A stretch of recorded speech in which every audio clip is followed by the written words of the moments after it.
All right, I'm ready. Good evening. I'm Dr. Emmett Brown. I'm standing on the parking lot at Twin Pines Mall. It's Saturday morning, October 26, 1985, 1:18 a.m. And this is temporal experiment number 1. Come on, Einie. Hey, boy, get in there. That boy. In you go. Get down. Get your seatbelt on. That's it. Whoa. Okay.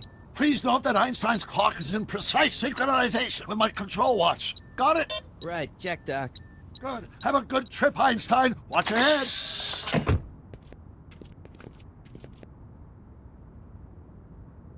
You got that thing hooked up to the car? Watch this. Yeah, okay. Got it.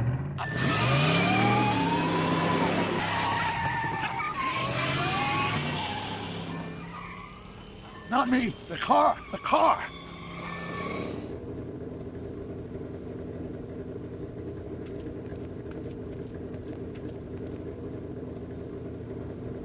If my calculations are correct, when this baby hits 88 miles per hour, you're gonna see some serious shit.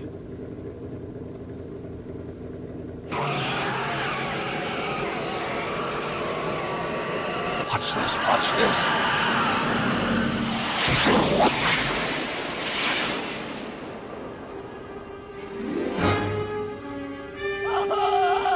What did I tell you? 88 miles per hour! The temporal displacement occurred at exactly 1:20 a.m. and 0 seconds! Hot Jesus Christ. Jesus Christ, Doc. You disintegrated Einstein. Calm down, Marty. I didn't disintegrate anything. The molecular structure of both Einstein and the car are completely intact. Where the hell are they? The appropriate question is, when the hell are they? You see, Einstein has just become the world's first time traveler. I sent him into the future. 1 minute into the future, to be exact. And at precisely 1:21 a.m. and 0 seconds, we shall catch up with him and the time machine. Wait a minute, Doc. Are you telling me that you built a time machine out of a DeLorean? The way I see it, if you're gonna build a time machine into a car, why not do it with some style? Besides, the stainless steel construction made the flux dispersal. Look out!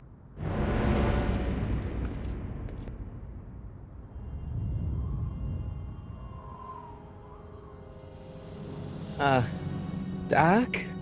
Huh, that's peculiar. Where's the car, Doc?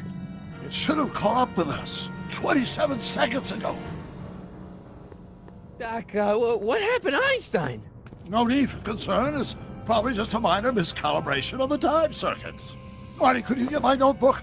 It should be in the toolbox. Notebook. Got it. Flux capacitor?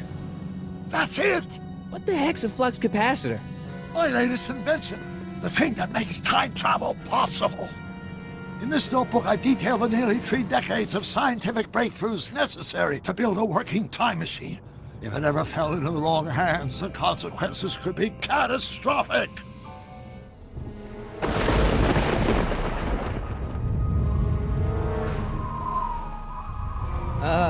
Doc?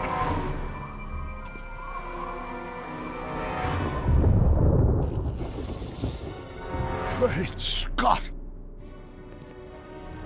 Doc, what is it? I've made a horrible mistake.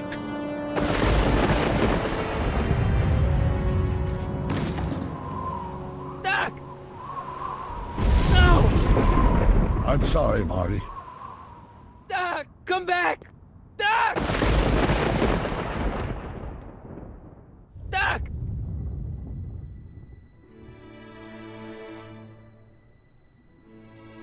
Marty, is everything okay?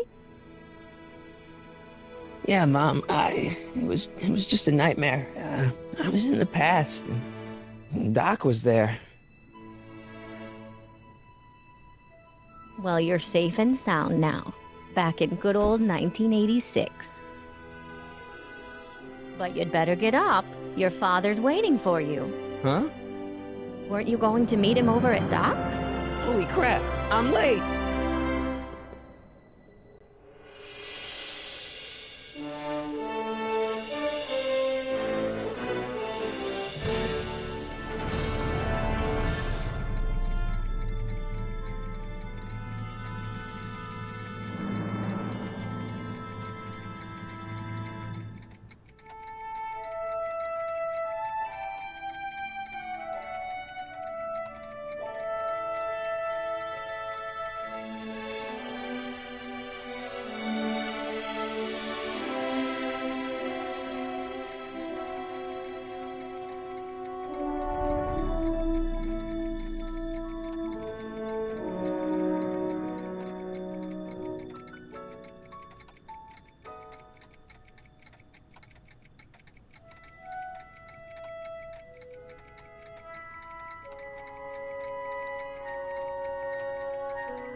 Dad, are we too late to stop the sale?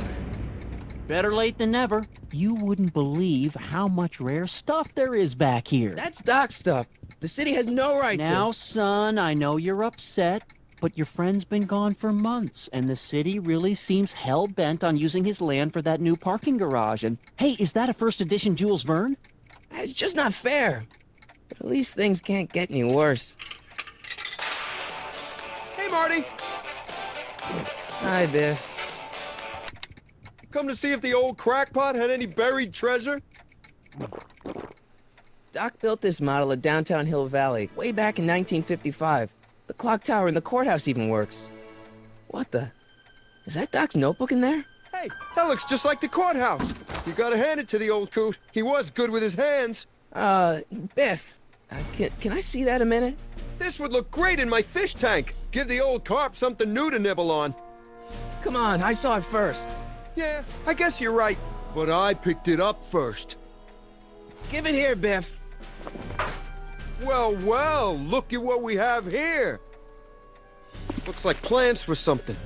What's a flux catheter? It's none of your business. Doc asked me Brown's worm food, kid.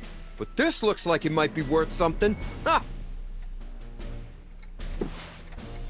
Hey, Dad, why's my guitar got a price tag on it? Sorry, son. Must have been an overzealous clerk. Just pick it up. I'll iron things out with the bank.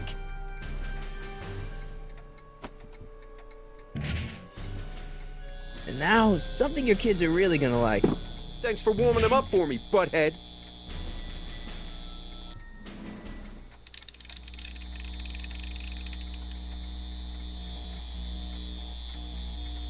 Now watch me blow the lid off this joint. Whatever you say.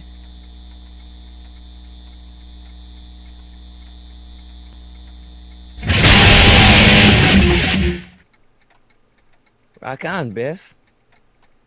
Oh, shit.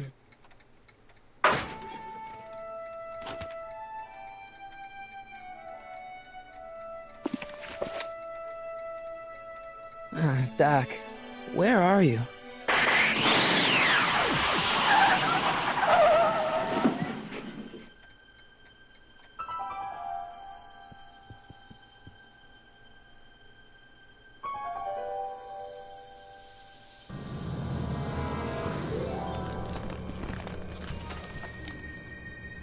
Doc?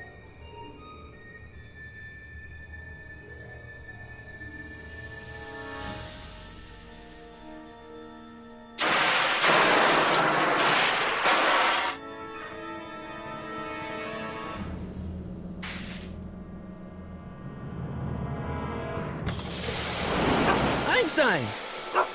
Where do you come from, boy? Didn't you bring Doc with you?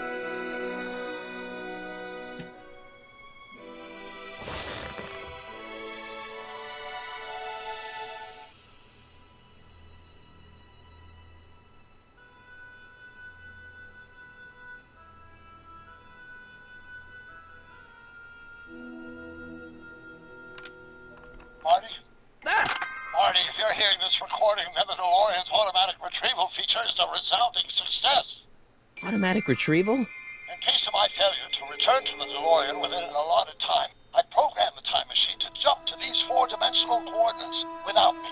As you are well aware, time travel is an inherently risky activity, and despite my elaborate precautions, there's always a possibility that I could land in trouble sometime. And that sometime is now, or then, or maybe later. He's in trouble. Marty, you come to my rescue in the past, or was it the future? Anyway, I'm relying on you to do it again. Please, take the DeLorean back, or forward, to whatever it is. I'm stuck in time. When you get there, I'm sure you'll figure out what to do. That's it? Aren't you gonna tell me when that is? Just go to the date specified on the time circuit readout under the heading marked Last Time Departed. Good luck. Right. Last time departed. Oh, jeez. Come on. Crap! Oh, great. How am I supposed to find him now? Okay, Doc, I know I haven't seen you in a few months, but I'm pretty sure this isn't your shoe.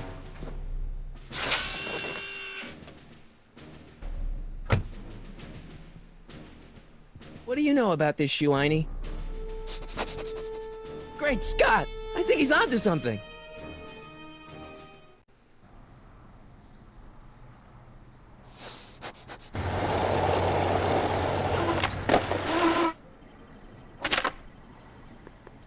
Okay, now we're getting somewhere. How's this supposed to lead me to Doc, Einie?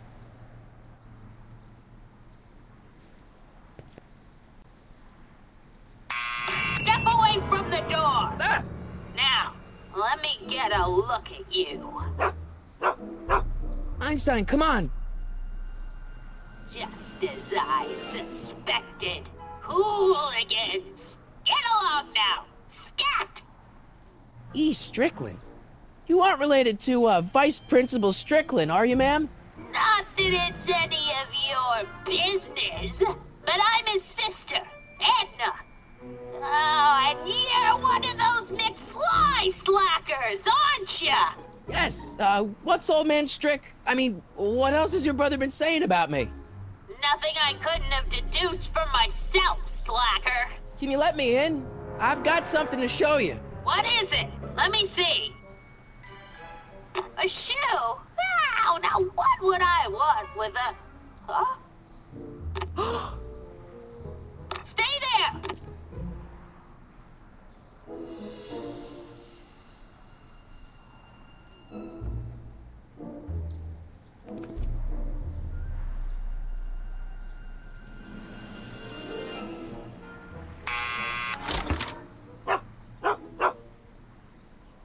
Leave that creature outside! Sorry, Einstein.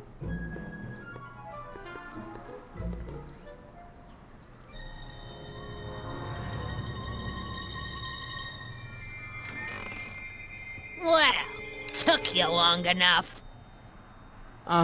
There's a lot of stairs. To return the shoe, I mean.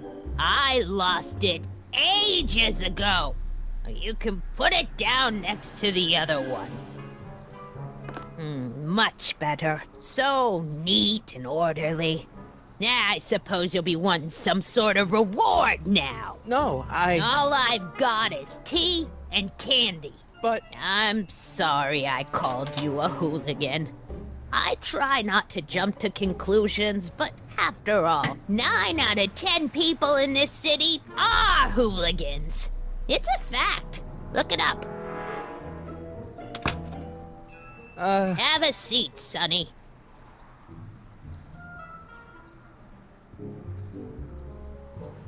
Hey! You kids!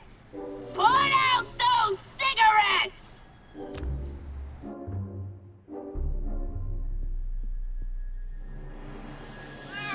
Oh, I wouldn't do that if I were you. Ms. Pretty Whiskers is very particular about who handles her food. Don't touch those! My newspapers are in pristine condition and meticulously organized. Not about to let some street punk get jam all over them. Jack! Diane! I know what you're doing behind that tree! what's with all these newspapers? This is my personal archive. I've got every issue of the Hill Valley Telegraph ever published.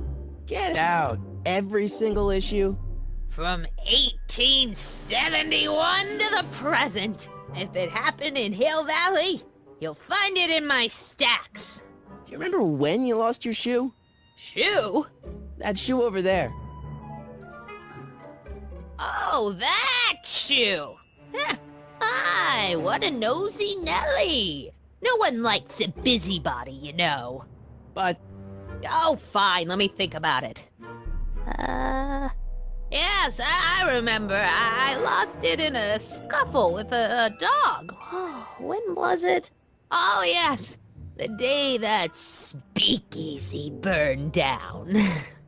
a speakeasy in Hill Valley? Don't act so surprised, young man. Your generation doesn't hold a copyright on moral depravity, you know. Sin has been on the prowl in Hill Valley since the day it was founded. So where was it? That speakeasy that burned down, I mean.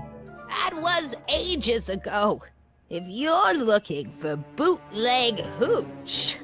No, I'm just curious, that's all. I'm a student of history. Student of history, my Aunt Fanny. Yeah, your generation of hooligans and slackers could give two ripe figs about history. Miss Strickland? Oh, video store! Huh? The speakeasy used to be hidden in plain sight down there in the town square. Right where that disgusting videotape rental store squats today. So the video store building must have gone up after the speakeasy burned down. The following year, as I recall. Don't let me keep you from your business. You there! Don't even think about tossing that Kleenex on the ground! Mind if I take a look? Go ahead, dear.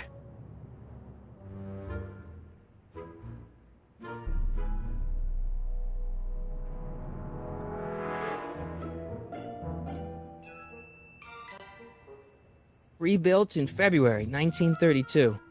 So the fire must have happened before then. But when? I need a date. Don't look at me. I'm far too old for you. That's the kettle. I'll be right back with some tea. And don't touch anything.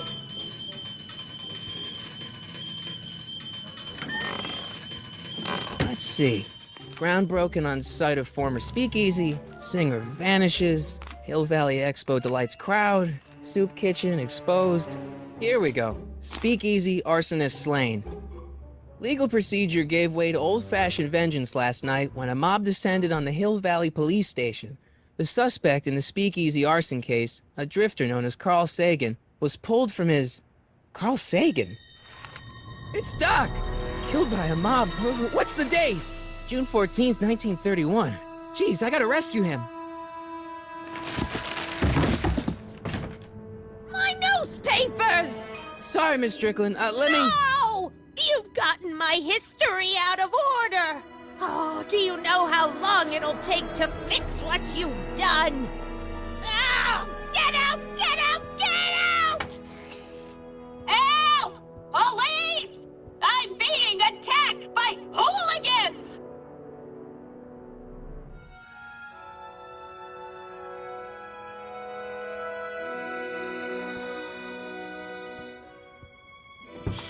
Ready to go, Einstein? Time circuits? On. Flux capacitor? Fluxy. Okay.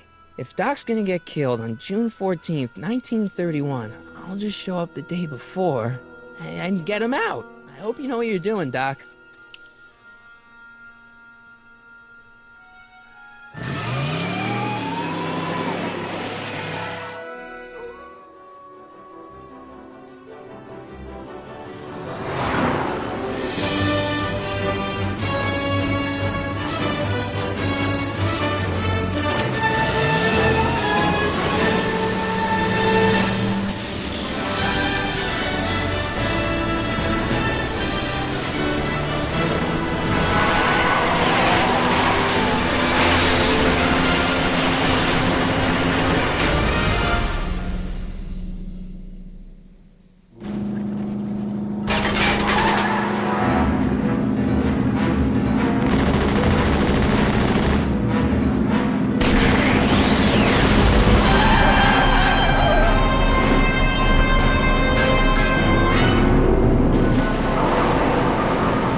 Einstein, where'd you go now, boy?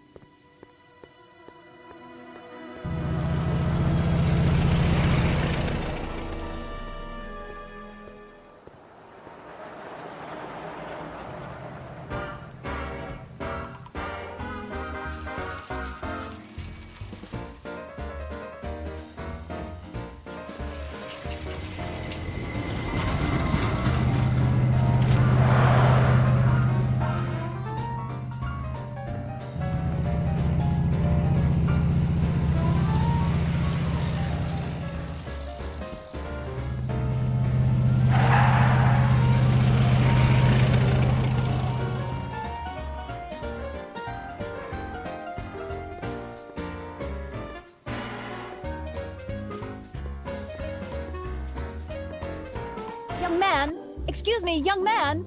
Who, me? You're the only man in the street, and I'm looking for a man-in-the-street reaction. Naturally, you know about the explosion that destroyed this illegal gin establishment. I read about it, yeah. What's your opinion of Carl Sagan, the stranger who single-handedly did what the law has been unable to do for 10 long years, namely, rid Hill Valley of the scourge of liquor? You can mark me down as a supporter. The young man said, flashing a boyish yet virile grin. Hill Valley needs more upstanding youths like yourself. Do you have a message for the vicious gangsters who still roam these streets, no doubt plotting to corrupt our citizens with another den of booze, sin, and debauchery? Never mind. I'll play around with it and see if I can come up with something better. Mr. May I get your name? Michael Corleone. Thank you for sharing your candid opinions, Mr. Corleone. Edna Strickland, Hill Valley Herald. I know. I met you back. I'm familiar with your work. You read my column? How sweet! I know it's just an etiquette column, but I believe it'll lead to bigger and better... Oh! Einstein, no. Down, boy. Is this wretched creature yours? He assaulted me once before. What's got into you? Aggressive dogs must be kept on leash at all times. It's the law. Look it up. Doc. I gotta find Doc.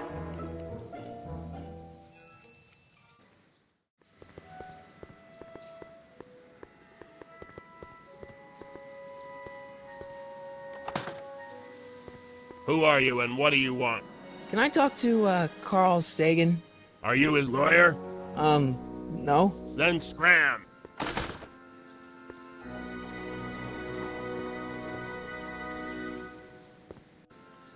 Doc! Marty, Doc! what are you doing here? You sent for me, Doc.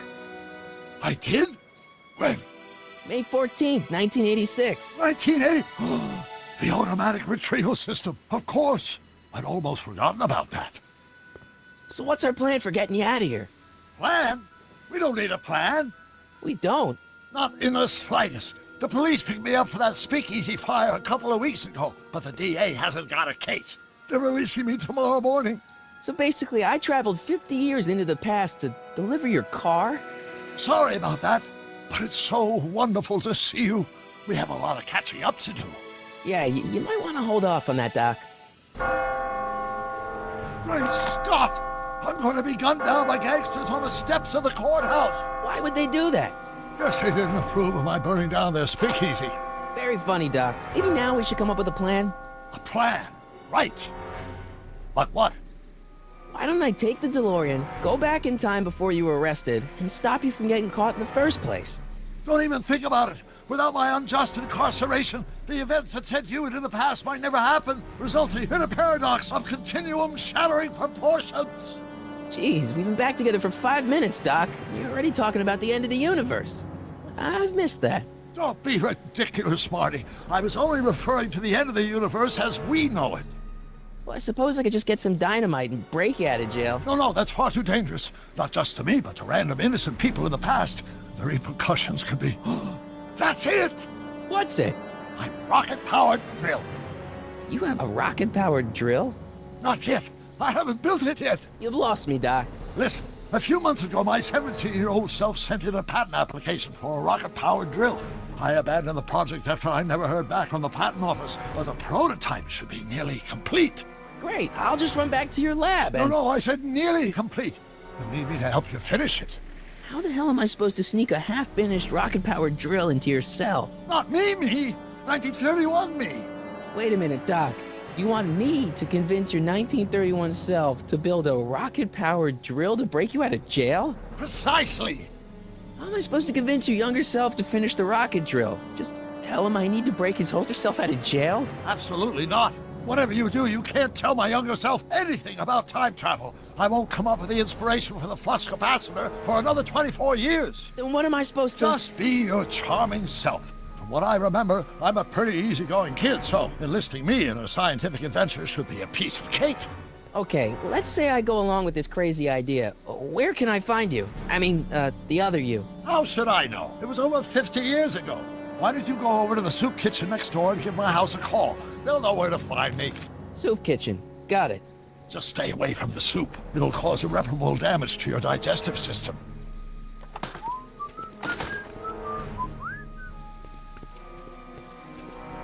I know this really isn't the right time or place, but I found your notebook. Ah, so that's where I left it. Why'd you bring it here? Because the bank's selling off all your stuff. They can't do that. That's what I keep trying to tell them. Well, you hold on to it for safekeeping. We'll deal with my financial situation in 1986 after we save me from a grisly death in 1931. Where'd the DeLorean come from? The last time I saw it had been smashed to pieces by a train. It's a fantastic story. Do you remember when the DeLorean got struck by lightning in 1955? Yeah? Unbeknownst to either of us, the lightning produced a temporal duplicate of the time machine, one that was tossed 70 years into the future. What?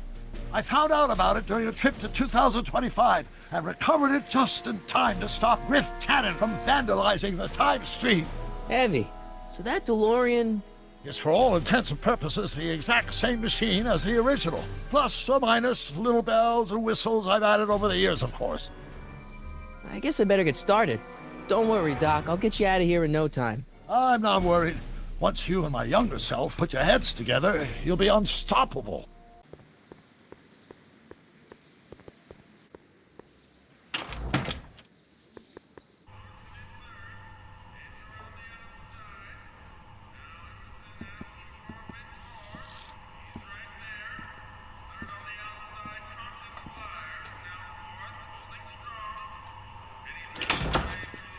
McFly!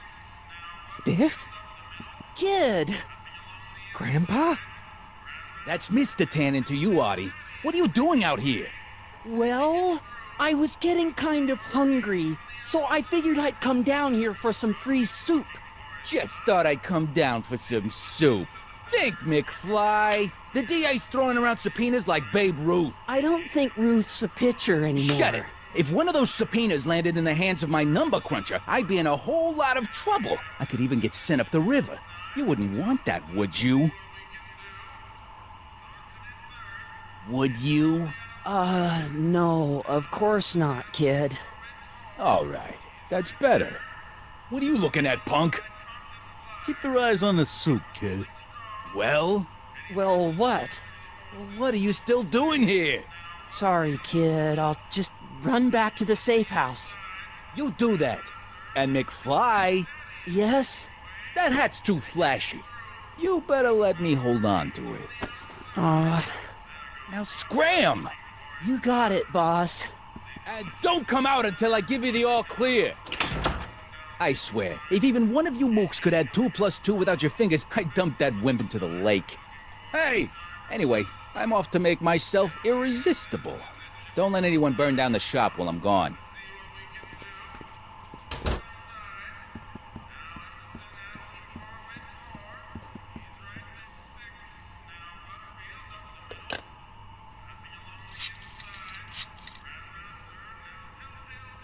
Brown residence? Hi. Do you know where I could find Emmett Brown? Young Master Brown is currently tending to his clerking duties at the courthouse. Who may I say is calling? The courthouse? Doc never told me he worked at the courthouse.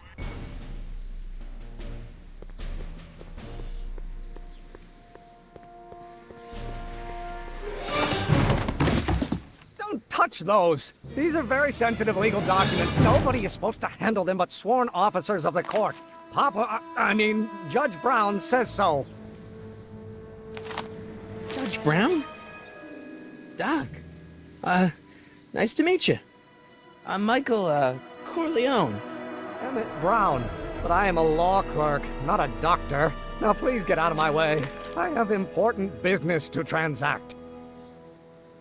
You know, the H has to come out less than expectation value of A, right? What am I missing here? Listen, Emmett, you don't know me, but I'm your friend. I'm not big on friends. They get in the way of work. What's this important business you're up to?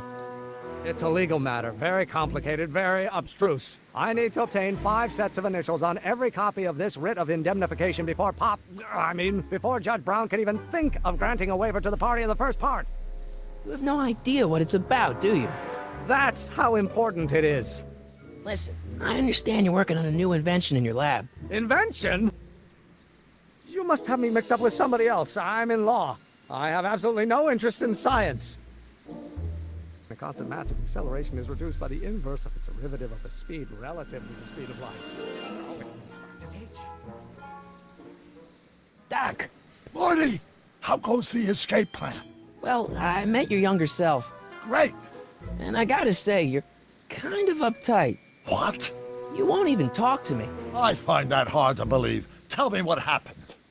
I tried asking him about your rocket drill, but he says he's not a scientist. What? What? Father. What's he got to do with this? In 1931, I was still deathly afraid of my father discovering the truth about my scientific predilections, so I carefully kept them under wraps, practicing science at odd hours, away from his prying eyes. That sucks. It sucked a lot. Fortunately, I eventually stood up to him, but right now, my younger self probably thinks you've been sent by my father to check up on me. Why does your younger self mutter all the time? Muttering? Why would I be muttering? I never mutter unless... The Hill Valley Expo! The Expo? Yes, the Expo!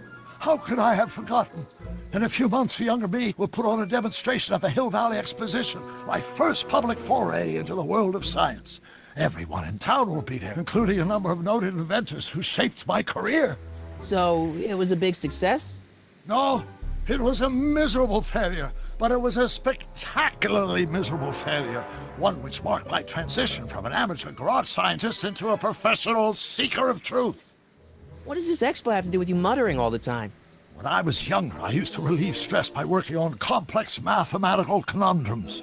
No doubt my younger self is working on some impossible problem in an attempt to work off cerebral steam in the weeks before the exposition. What was I muttering about? I don't know, h to the something with an inverse of something else. I'm not so good at equations. That's too bad. I bet if we could solve my younger self's problem, he'd be more inclined to listen to you. I still can't figure out what your younger self is muttering about. Blast! If only I could hear him myself. Wait, is that even possible? Oh, let's start over. Force equals mass times acceleration, of course. That's... Oh, think, Emmett, think. H to the A multiplied by the inverse of A. H to the A multiplied by the inverse of A. Oh.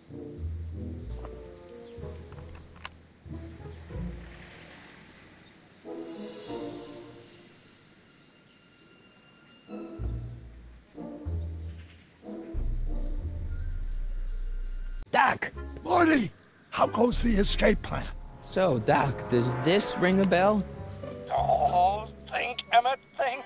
H to the A multiplied by the inverse of A. H to the A multiplied by the inverse of A. Good grief! Is that me? I sound so... Young? I was gonna say intense. I forgot how wound up I used to get. Yeah, but what are you muttering about? Oh, that's easy. It's Ivanov's conundrum. Just tell my younger self that H equals the Hamiltonian operator. Won't giving him the answer mess up the time stream? Only if it turns out that reality is actually nothing more than a holographic illusion created by the interplay of subatomic particles on a vast two-dimensional membrane. So... It'll be fine.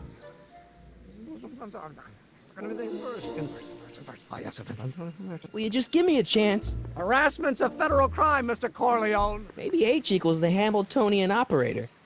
What did you just say? I said maybe H equals the... Hamiltonian operator? Yeah. Great. Great Scott! If h is a Hamiltonian, then h to the a multiplied by the inverse of h can only be the same as the expectation value for a. That's it! That's the solution to Ivanov's conundrum, the problem I've been wrestling with in my head all week! I'm sure you would have figured it out by yourself in a day or two. The way you figured out how to build that rocket-powered drill.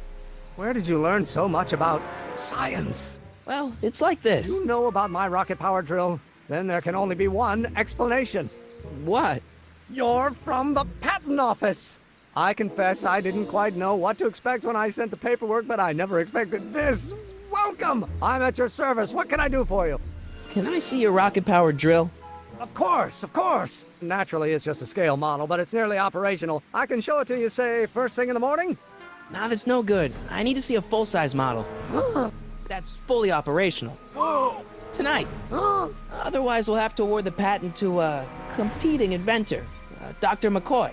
It can't be done! I mean, it might be possible to construct a full-size working model in that time frame, but I haven't got the main ingredient for the fuel. I'll get it for you. What is it? 190 proof grain alcohol. And you know how difficult it is to get a hold of alcohol these days. Especially now that someone's blown up the speakeasy. And besides, there's no way I can get off work until I've delivered the subpoena. Part of the investigation into the business affairs of Kid Tannen. Is it vitally important you see that rocket-powered drill today? Yes. Is it vitally important you deliver that subpoena today? Yes!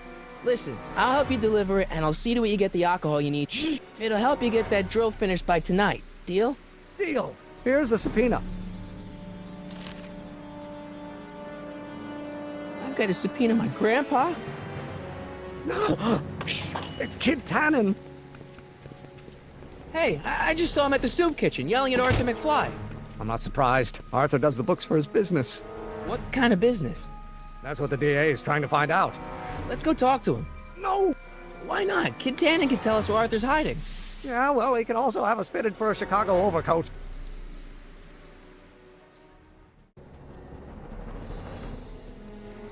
What the hell, Matches? You got kiwi all over my socks! Sorry, boss.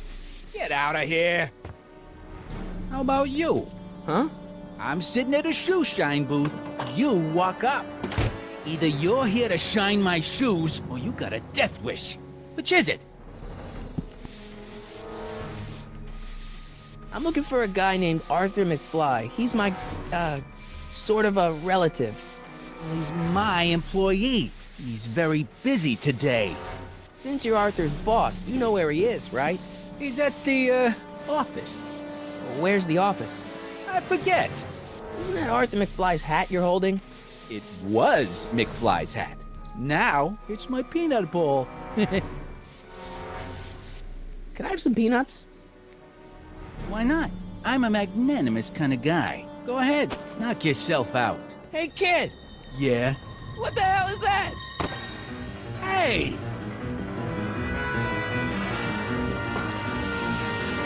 What'd you do?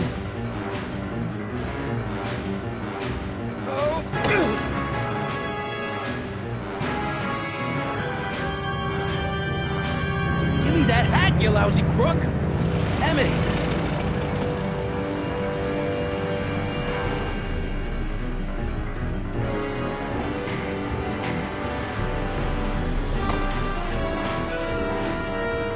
Emmett!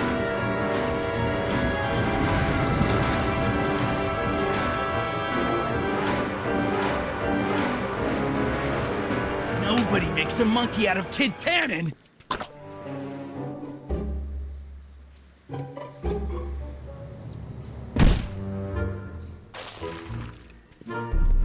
Ow! Fix me up!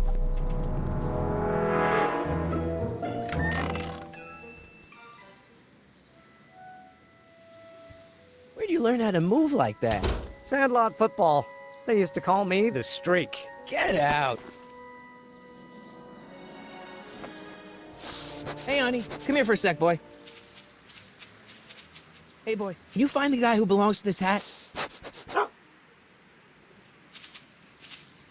Where's he going? Only one way to find out.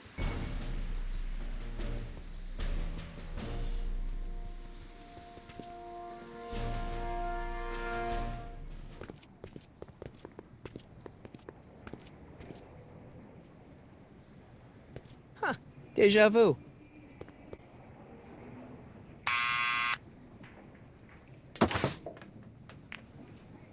Yeah? Who is it? It's McFly! Shh, I know! Hey, Arthur, can you come down a minute? Do I know you? We've got something for you. It's a Subscription to the Accountant Weekly. He won't come out if he knows why we're really here. Oh, right. I'm not interested. And besides, the boss won't let me leave the room. Sorry, some other time.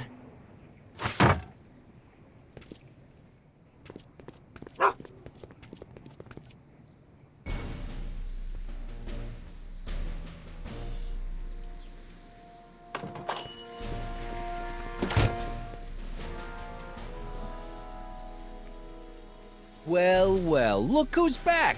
They say rats always return to the scene of the sinking ship. Get 'em, Matches!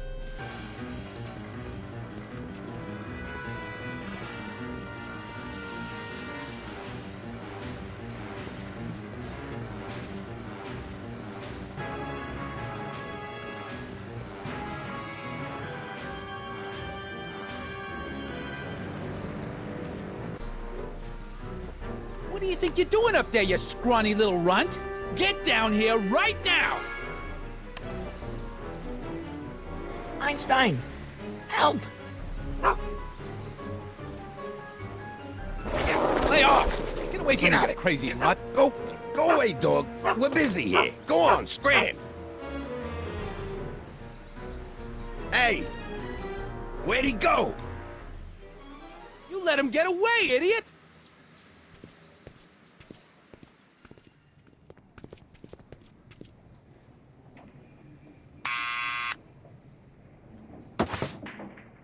What now?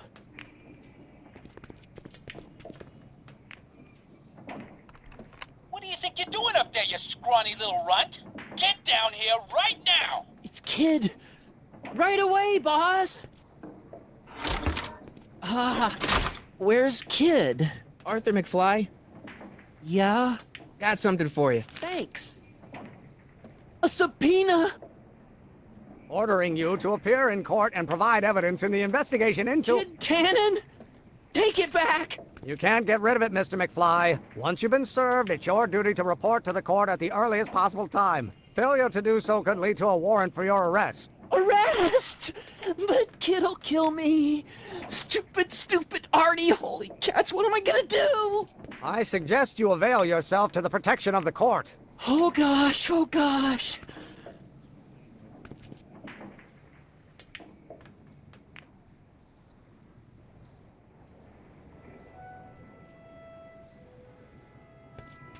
Oh, I hate doing stuff like that. But I won't have to much longer. No? Once we get that 190 proof alcohol and build my rocket drill, my future will be set and I'll be able to quit this crummy job. Oh, right.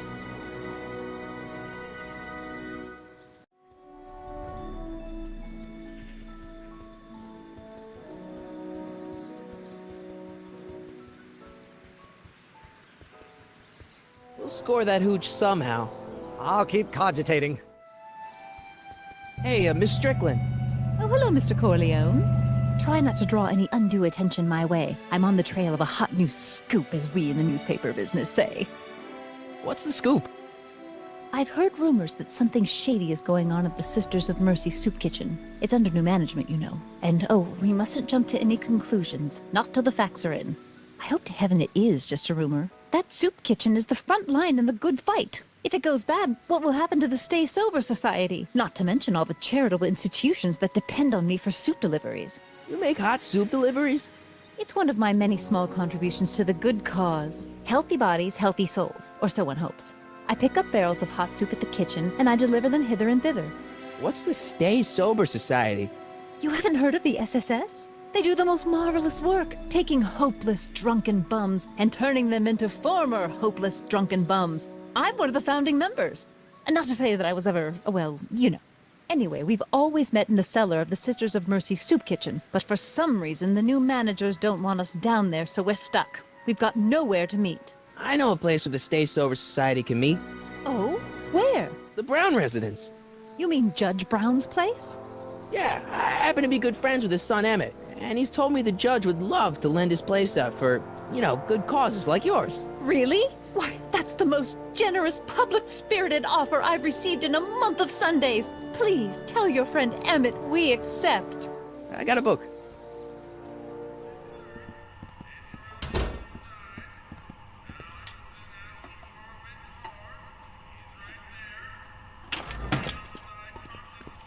Hey, cue ball. What? The truck just arrived with a fresh shipment of, soup. Soup? Well, this is the regular soup, and this is the special soup. Right. Special.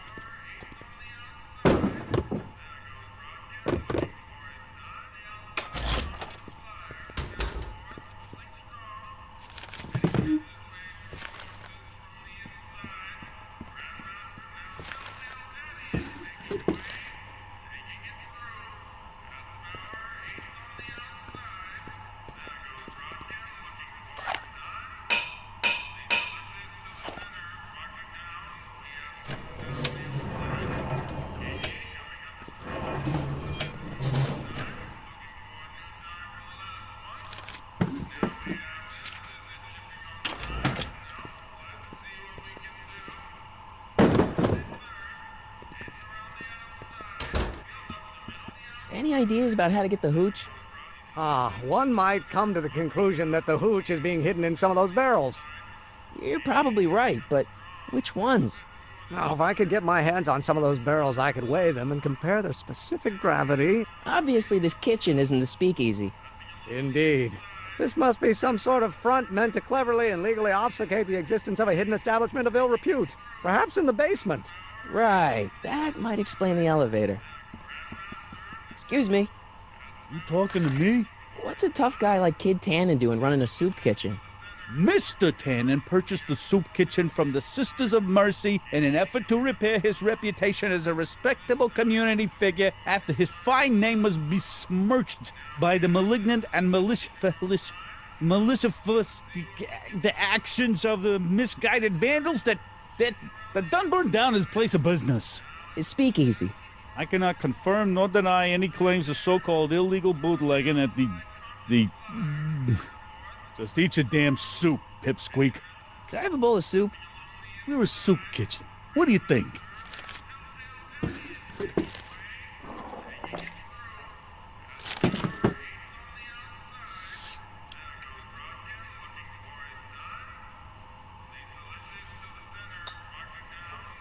What kind of soup is this? It tastes like... Scrolle ribolita? I was gonna say week-old cabbage. Everyone's a critic. Look, all I got to work with is this 2-bit soup in a barrel and spice rack that hadn't been restocked since the Coolidge administration. What do you think I should do to perk this slop up? Let's see. Have you tried giving the soup a little heat, maybe? Why, is it getting cold? No, I mean like chili powder. Muy caliente. Oh, bit of a tough guy, huh? Actually, I like it spicy too, but it's gotta be edible for the common folks. Come on, a little dash isn't gonna kill anyone. Aw, heck, you got moxie, kid. Let's spice it up a bit, shall we?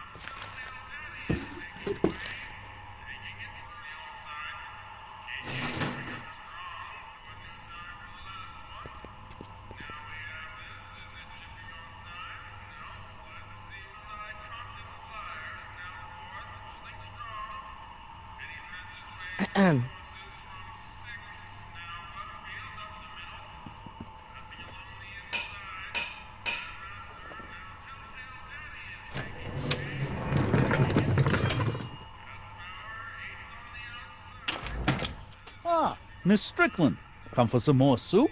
Come now, Mr. Donnelly. You know I wouldn't set one foot in this mockery of all that is good and decent if the poor of Hill Valley weren't so dependent on Mr. Tannen's overblown show of generosity. Was that a yes? Just give me the soup before I gag on the hypocrisy.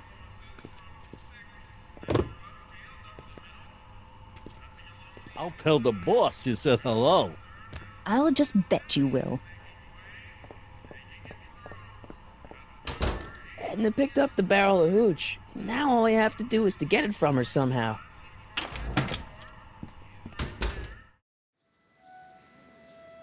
Hey, Miss Strickland. Oh, hello, Mr. Corleone. I'm afraid I haven't much time. The meeting of the Stay Sober Society is due to begin very soon. Yeah, I can help you deliver soup. I donate a lot of time to charities. Now hold your horses, let's not get overeager. I drive the soup cycle in this town, and I'm not about to turn it over to an upstart. But if you're well connected with the local charitable institutions, Yeah? you can let me know when they're running low on soup. As a matter of fact, I do know a local charity that's running low on soup. Oh, who? The Stay Sober Society. That's right! They'll soon be gathering at the Brown estate, and we haven't provided refreshments. I can't get over the generosity of your friend Emmett, volunteering his father's house for our meeting. Huh? Wait there!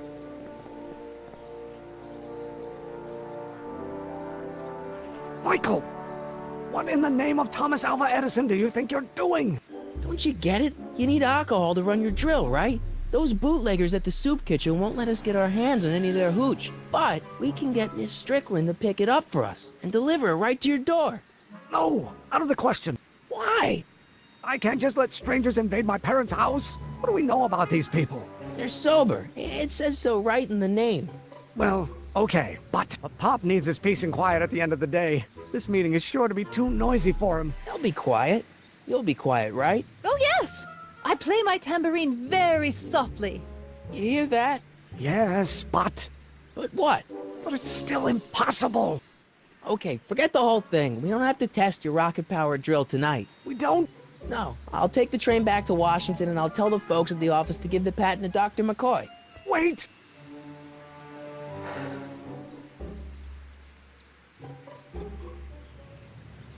You will instruct the members of the society to wipe their feet before they come inside. Then you are Emmett Brown. I thought as much. You have such a righteous face. Edna Strickland, I don't know how to thank you for your generosity. Pleased to meet you. The feeling is mutual. I've got a bad feeling about this. You worry too much, Emmett. Well, we've served the subpoena and gotten a barrel of booze delivered to your house. Looks like we're off to your lab to build your rocket drill. You do have a lab, right? What kind of future patent holder would I be without a lab? Come on. Doc! I'm off to get the rocket drill. Good. Come on, let's go. Time waits for no man.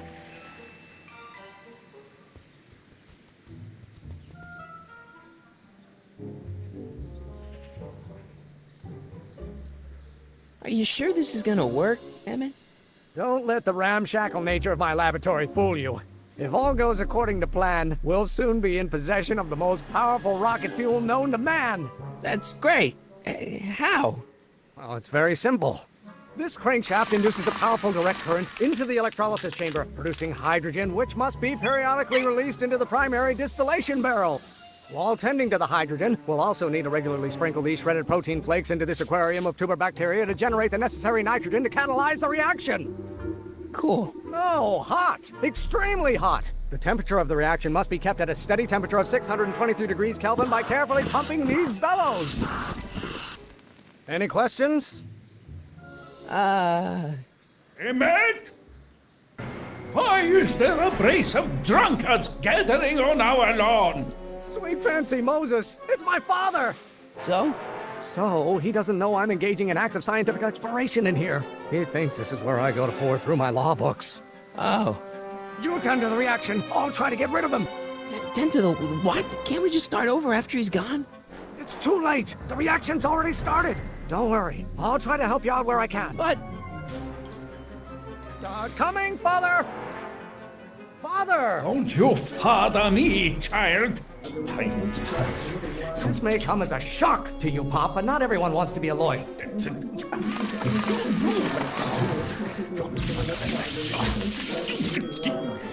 Law may be your burning passion, Father, but it is not mine. I don't know what's eating you, Father, but I wish you would go on a diet. Someday you are going to Why won't you release me from your unattainable expectations? I hope someday you have. Are you okay? You and your dad sounded... It was an argument we should have had a long time ago. We... No!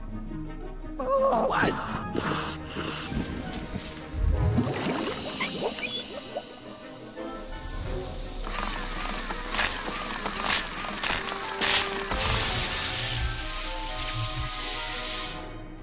Eureka! Now all we gotta do is fuel up the old rocket power drill and you and I can take it and go. But don't you want to test it first? No time. The last train for DC leaves in just a few minutes. All right. You've got to get this baby to the U.S. Patent Office. Exactly. So tell me, Michael, when can I expect to hear back from the Patent Office? Oh, in about, I'd say... I can't. Huh? Emmett, I'm not from the Patent Office. I don't understand. I lied to you, but I didn't want to. It was the only way I can get you to trust me. See, there's somebody who's in big trouble. Someone very important to me, to both of us. I can't tell you who, but I need to save him tonight, and I need your invention to do it.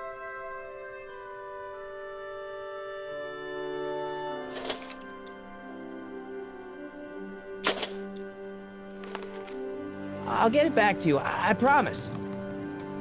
And, Emmett, you're gonna be a great inventor.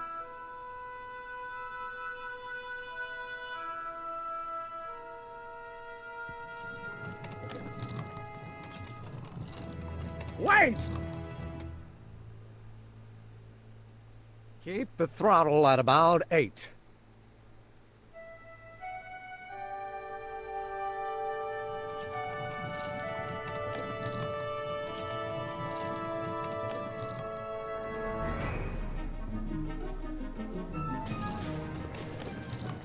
Okay, Doc, I got the drill. Now let's get you out of here. Come on, start.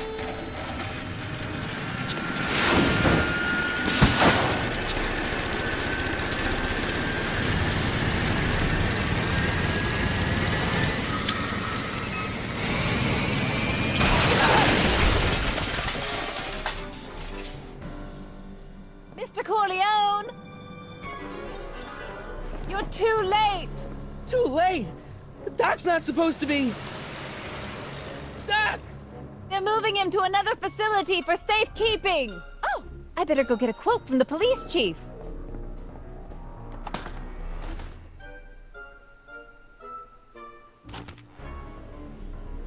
Paddy wagon intercepted. Suspect slain. Then they're still after him. How am I gonna rescue him now? At least the rocket part came out of this in one piece.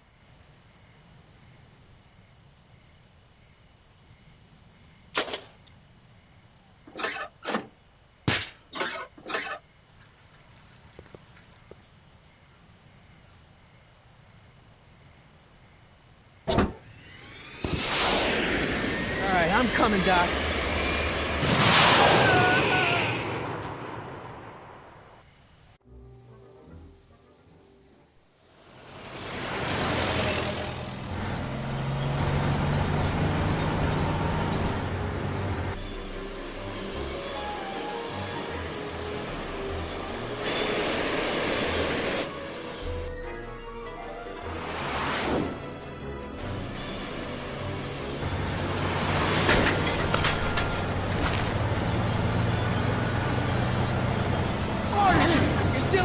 Doc, we've got to get you out of here. What's that? I said you're still in danger. Never mind, never mind. Get me out of here, and we'll talk later. They're locked.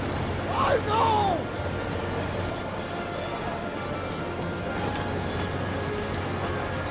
Can't break the lock. There's a key, but it's probably up front. What's he doing here? Keys. The window's shut tight. Keys are on the dashboard, but I can't reach them.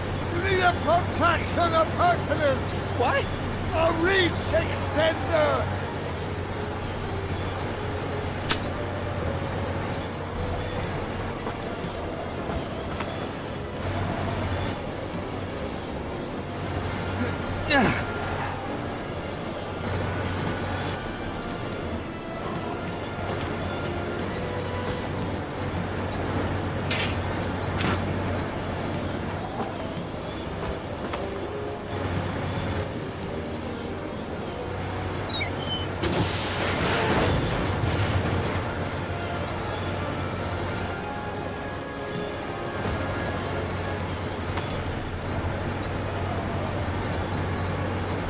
Kid 10 is driving the truck.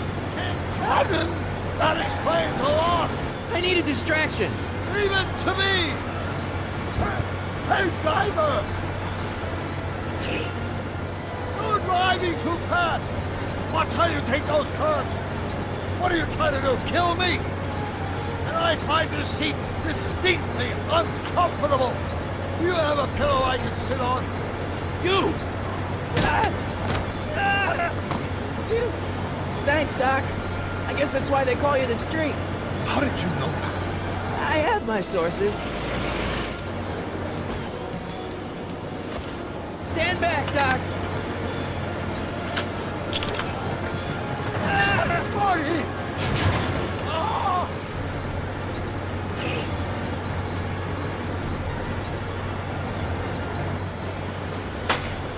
Eat lead, Sagan! Ow! Son of a bitch!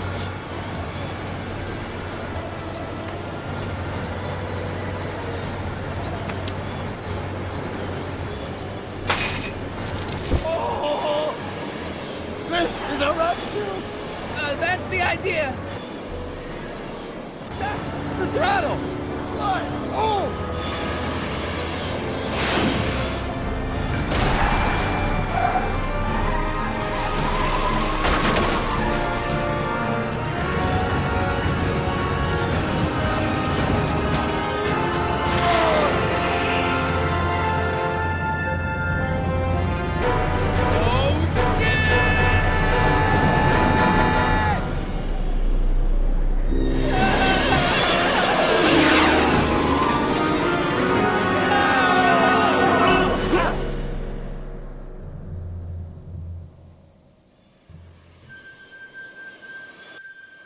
Doc, are you okay?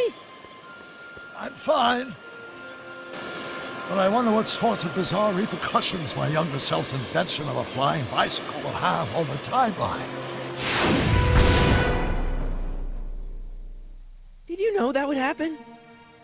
I had a suspicion. I never could keep those rockets from exploding. So, what do we do now? Now we get back to 1986 before our interactions with the past inevitably cascade into a calamitous future. Where'd you leave Einstein? Doc? He's not in the pound, is he? No, but I think we've got bigger problems right now. Great Scott! What's happening? I don't know, unless... tomorrow's newspaper. Do you still have it? Yeah! Local accountant beaten. Left for dead. Local accountant Arthur McFly was severely beaten and left for dead on the steps of the Hill Valley Courthouse last night. They're gonna kill my grandpa? Tannen's goons, no doubt. Probably in retaliation for Arthur answering that subpoena you delivered. What are we gonna do? I'm not sure what we can do. According to this, your grandfather was dumped on the doorsteps of the courthouse 5 minutes ago. My dad's picture is disappearing. That's the time stream catching up with your grandfather's fatal wounds. Which means your father will never be born, and neither will you, unless...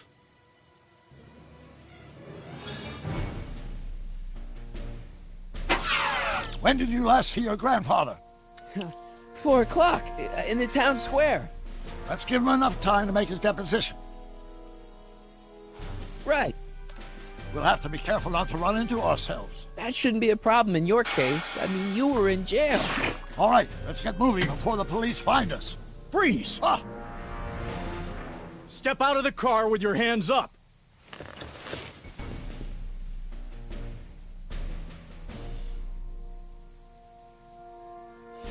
What was that?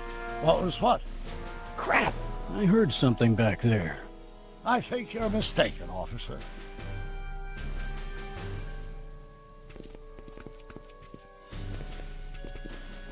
Well, looks like I caught me a fugitive. Carl Sagan, the speakeasy arsonist. Alleged speakeasy arsonist, if you don't mind. There it is again. I think the night air is playing tricks on you, officer.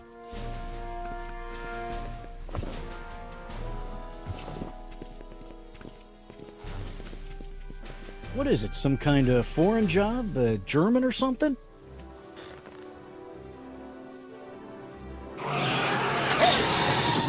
Stop!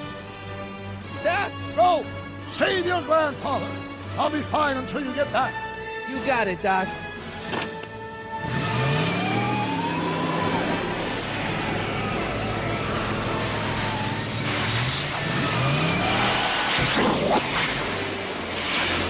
What was that?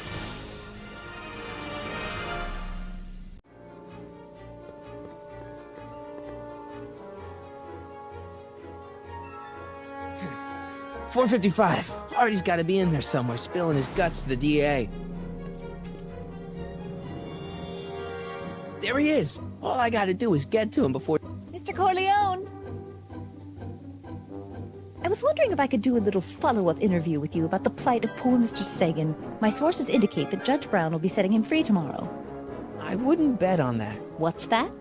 Nothing. Listen, can we talk later? I've really got to get to the courthouse right now. Really?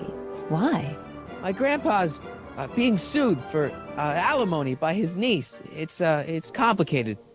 Oh, well then. Carry on. And do put that vicious dog of yours on a leash, will you? We have laws about that sort of thing, you know. Sure, no problem. Ah! Ah! Oh, come on, yesterday, Marty. Stop talking. Get moving.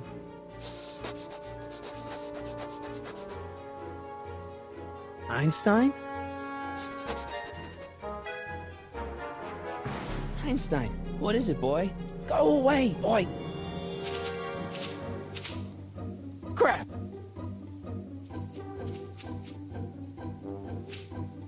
Einstein!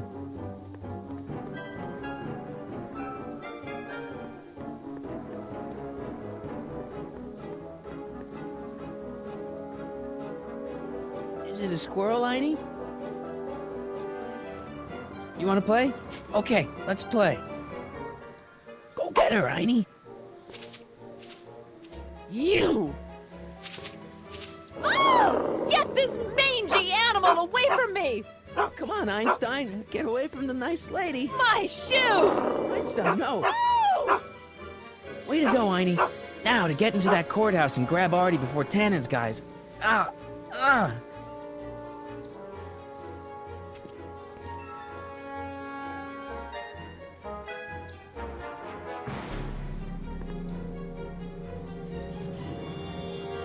Hey, Oh, God. Hey! according to my calculations, the rotary engine for a full-scale rocket drill requires 1.21 kilowatts of power. Can you check over my work to make sure? Are you all right? Yeah. Yeah. But I need to get to Arthur. Why? He, might not know the way to the DA's office. A clerk will take him there. Come on, shouldn't we be getting on with our work? We're on a strict deadline, right? Sure. You start without me. Turn around and start walking, and I'll catch up to you in just a few minutes. Huh? Oh, hell. Oh, my God! What the hell is that? What's what? Who are you talking to? I'm talking to you. No, I mean before, while I was walking towards you. I wasn't talking to anyone. I was working on equations for my rocket drill. No, I mean after. Never mind. Let's get going. Follow me. I thought I'd never leave. At least now I have a clear shot to the courthouse.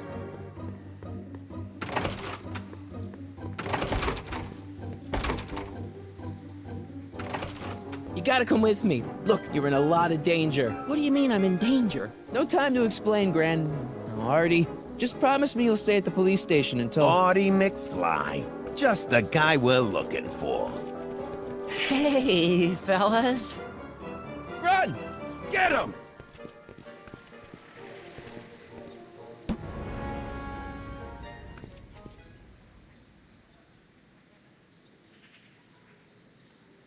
Artie? I better pick up their trail before I start fading out again.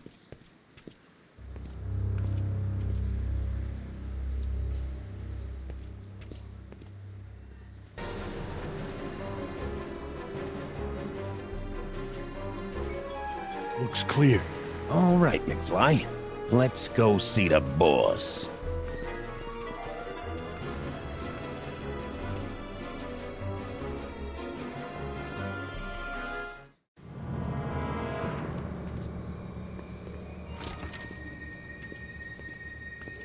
Artie, how's my favorite accountant doing? Oh, I've been better. I'm so sorry to hear that, McFly. Trixie, take a powder, doll. We got business to discuss. K.O., you boys feeling nice now. Mwah! Nice to see you again, Audie. You too, Miss Trotter. Yeah, we're all happy as clams. Now scram.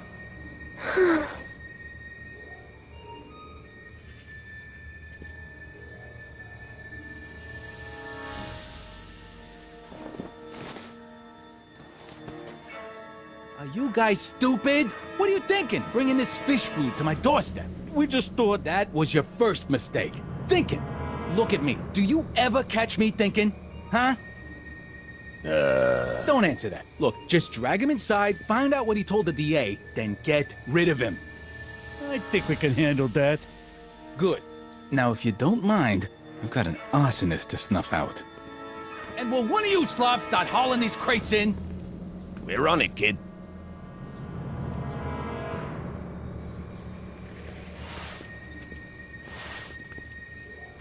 So far, so good. Huh.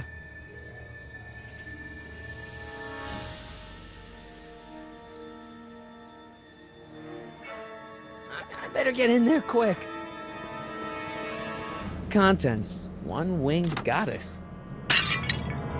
Oops.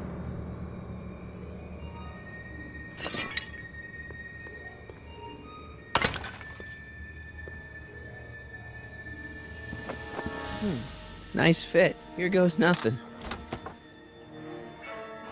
Get the crates, cue ball. Stir the soup, cue ball. Clean out the bloodstains, cue ball. Shit, I'm not a gangster, I'm a freaking butler. Now, which one of you guys goes in first? Jeez, for a gal with no arms, you sure is heavy.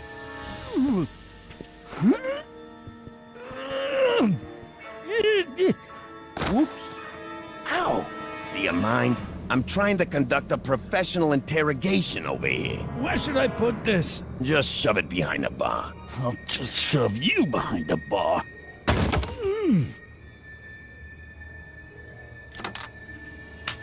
Come on, Artie. Jeez, how much chloroform did you put on that rag anyway? What? Because I'm having a hard time bringing Sleeping Beauty here around. Let me see.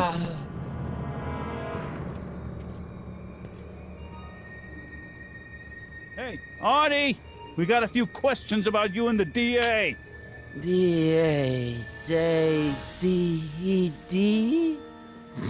You see what I'm working with here? Seems to be catching. Zane, wake up! Oh, sorry, boss. This stupid cold's got me wiped out.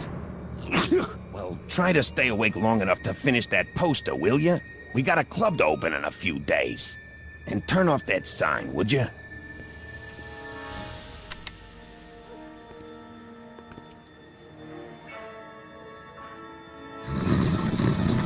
Wake up, sleepyhead.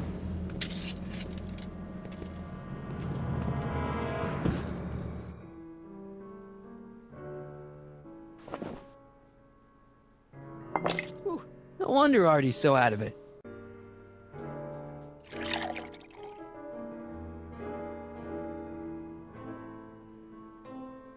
Oh, hey, guys. I don't feel so... Zane, wake up, you lazy bum! Must have been the cold. Cold my eye. He's been dipping into the inventory. Inventory. One more on down. 2 to go. Ow! Night. What the? I think we blew a fuse. Well, go up to the soup kitchen and get a new one. Why me?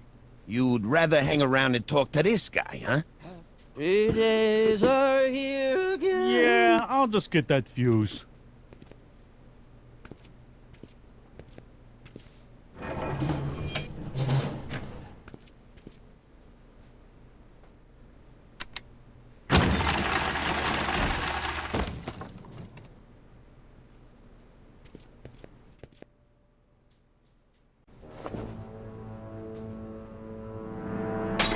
Wham! Right in the kisser.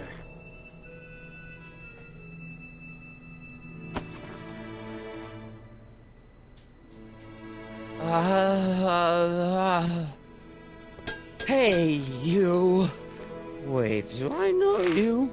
Not for about 40 years. Is anyone down there? Everything's spinning. Come on, Artie. Let's get out of here before these jerks get a chance to kill you. Wait a minute. They were gonna kill me? Great. This isn't funny, guys.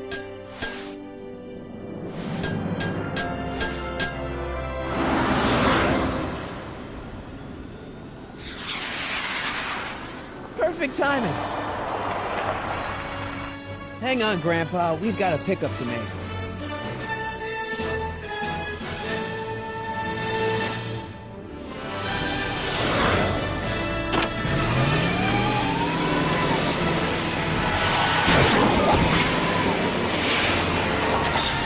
Need a lift? I thought you'd never ask. Ah, what's he doing here? It's a long story. Ah, son of a... And then I carried Artie to the DeLorean and came back to get you. Fascinating. So we can go home now, right? Not yet. We still have this loose end to tie up. No, don't tie me up again. He's coming around.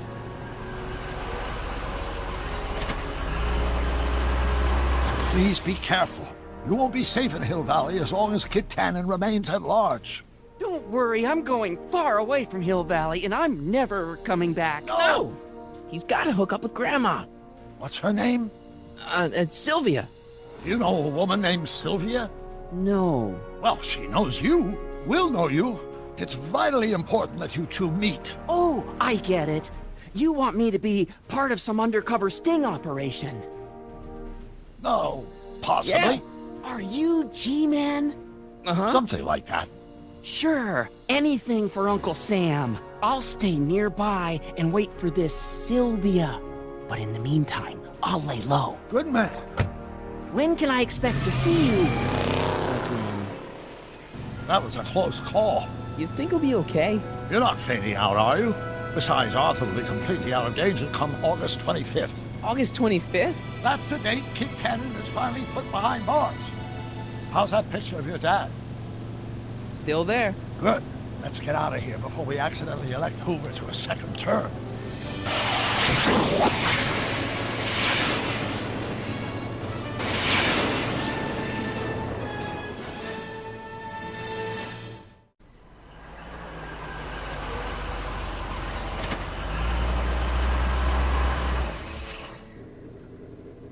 Well, everything looks okay. Are you sure? See, McFly residence.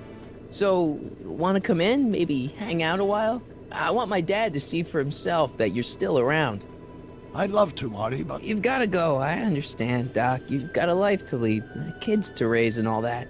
No, I've got to go to the bank and stop that estate sale you told me about. Oh. You go find your pop. I'll be back within the hour. See you soon, Doc.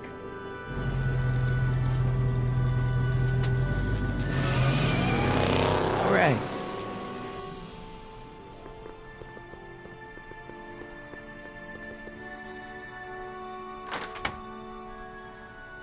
Hey, anyone home? There's something wrong with my key. Please, not now. Tomorrow. Give me another day. Another day? Dad, what are you talking about? Marty? No, that's impossible. Marty was run out of town. I've got a bad feeling about this. What are you talking about? What's the matter, Dad? Are you in trouble or something? This is a trick. Go away. Leave us alone! Haven't we suffered enough? Mom? Mom, it's Marty, Mom. Open up. It sounds like Marty, but it must be a trick. Mom! Go away. Shame on you. How can I convince you? Tell me something only Marty would know.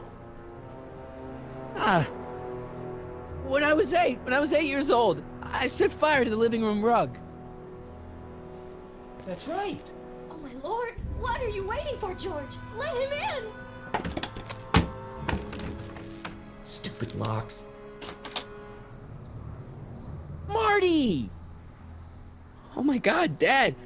What happened to you? What do you think happened, butthead? Biff. I thought we told you to stay out of town, shrimp. Biff, whatever's going on, I'm sure we can handle it. Reasonably. Who were they? Like you don't know Cliff and Riff. What do you think we should do with them, baby bro? What we should have done years ago, big bro. I'm gonna enjoy this, McFly. Where do these other tannins come from? From a mommy tannin and a daddy tannin. It's called the birds and the bugs, butthead. What the hell did you do to my dad? Your dad's been in that wheelchair since before you were born, butthead. And you better hope he has a spare, cause you're gonna need one in like 3 seconds. You better leave before my dad calls the cops. The cops? We own the cops! The Tannen gang's the 5th most dangerous crime family in California. We got connections all over the place. No way. You don't believe me? Biff, no! Bang! Ha ha! Check it out. To your family from mine, in gratitude for your continued service, J.J. Valenti. That's Don Valenti, godfather of the Sacramento mob. The 3rd most dangerous crime family in California. Ooh. Why are you guys so pissed at me? You don't remember? You've really lost it, McFly. Think back. The thing with the manure truck. Which one? Ooh. Hey! Ah! Oh! Okay, tell me No this. more questions.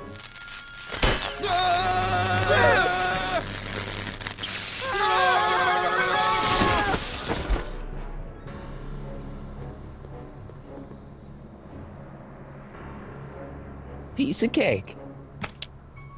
I never should have let that floozy talk me out of rubbing out your grandfather. Huh?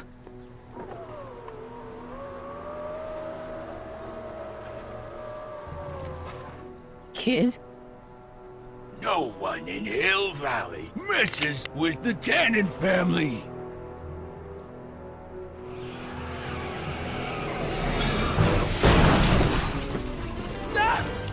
Marty, get in! This timeline's been compromised. No kidding!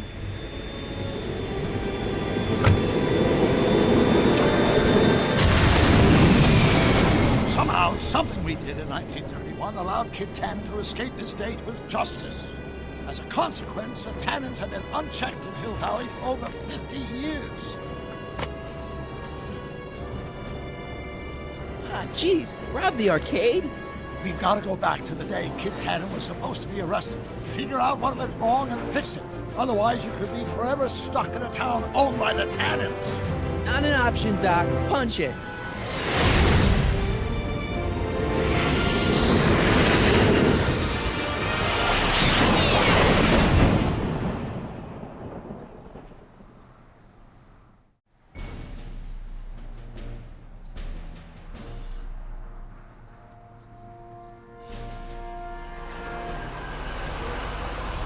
Okay, Doc. Let's run through this again. Sometime tonight. Kid Tannen is supposed to be betrayed by his mole, the singer named Trixie Trotter. That hot babe I saw coming out of the speakeasy. Exactly. When she does, history says Tannen will be arrested by a rookie cop by the name of Danny Parker. Parker. Hey, do you think he's related to Jennifer Parker, my girlfriend? Could be. Heavy. In any event, somehow we've changed history so that neither of these events happens, condemning your family to generations of abuse at the hands of the Tannen crime family. You need to go back into Tannen's speakeasy, find out what's gone wrong, and get Kid Tannen arrested. No problem, Doc. Let me just put on my hat and I'm good to go. Is the mustache really necessary? It's essential. You can't let Kid know that you're the same troublemaker that foiled his attempt to kill me. Are you sure you can't come in with me? It's far too dangerous. You may be easy to disguise with your nondescript features, but ever since my daring escape from the police and the mob, my distinctive face has been plastered over every paper from here to Reno. Nondescript? I'll find a safe place to hunker down. That flop house ought to fit the bill. You can find me there if you need me.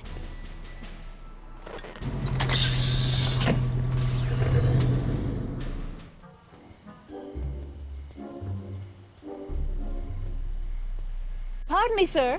From the way you're dressed and your general aura of seediness, I can infer only one thing. You're heading for Tannen's speakeasy. Am I right?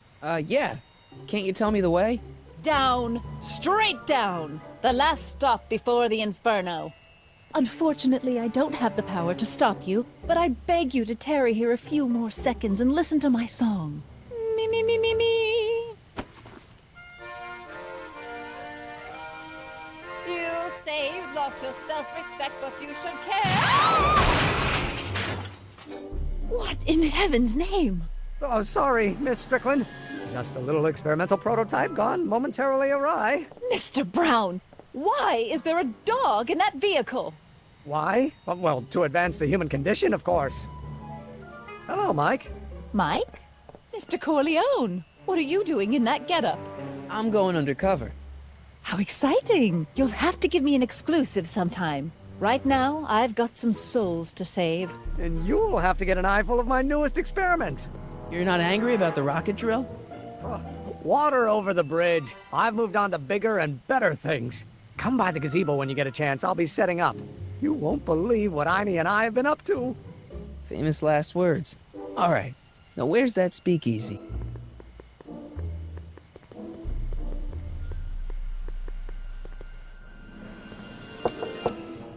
Who sent you? Ulysses S. Grant. What did you bring me? Meat and potatoes. What's the word? Words are for wimps.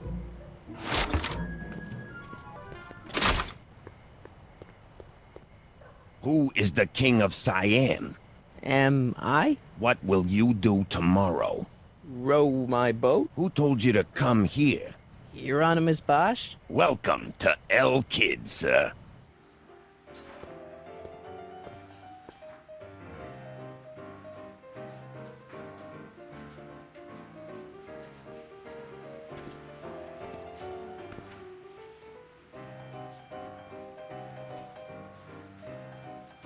Ladies and gentlemen, it's my pleasure to once again present the hottest little number this side of the Rockies. And when I say my pleasure, I think you all know what I'm talking about, am I right? So let's have a big El Kid welcome for the one, the only, Trixie Trotter.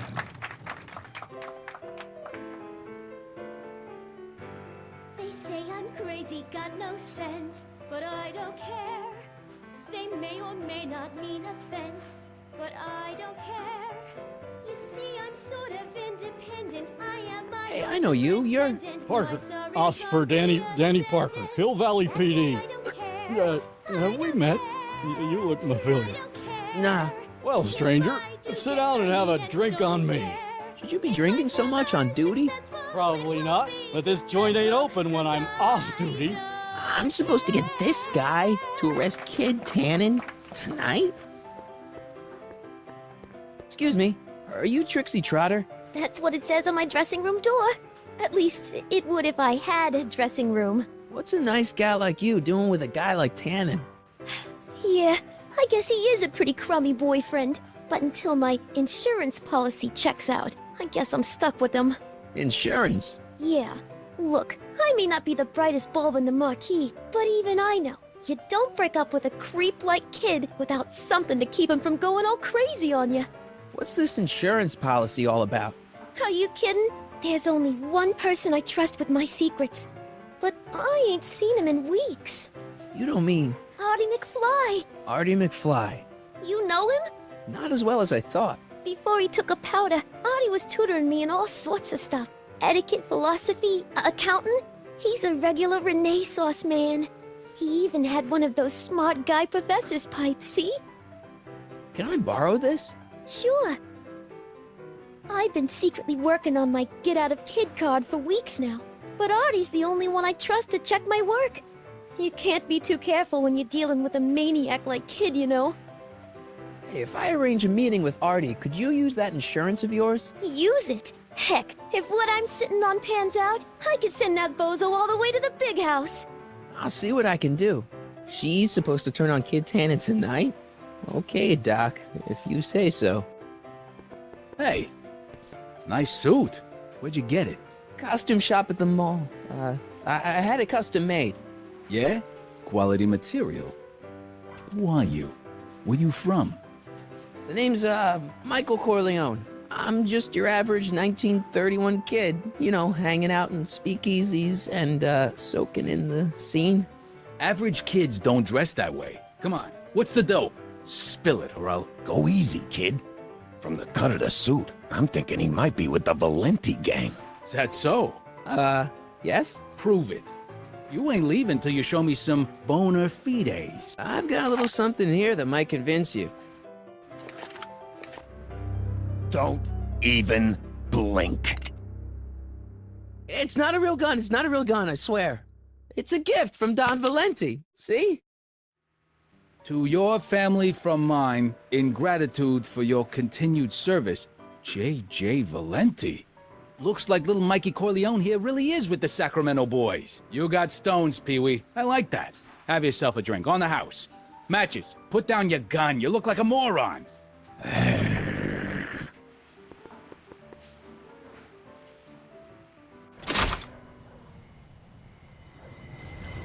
Hey, Artie. He's back.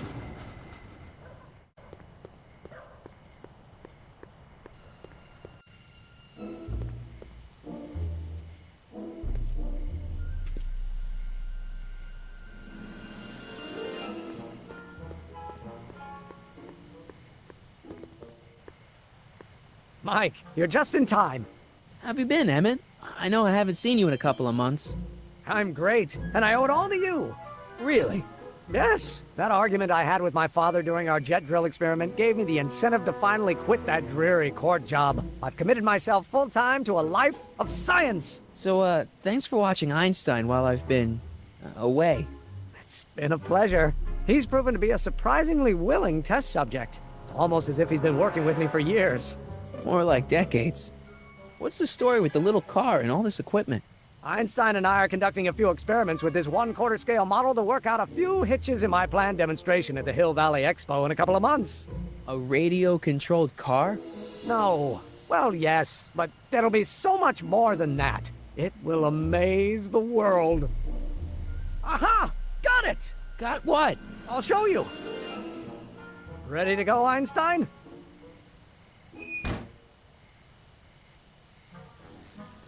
Watch this!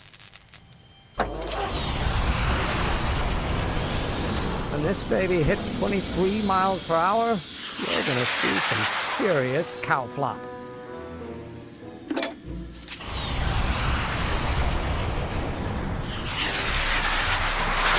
Einstein! No! Get him out of there! Not to worry.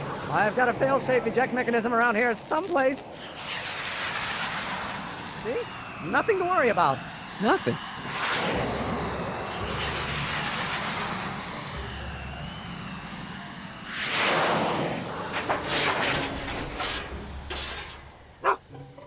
I'll go see if I can find something to help.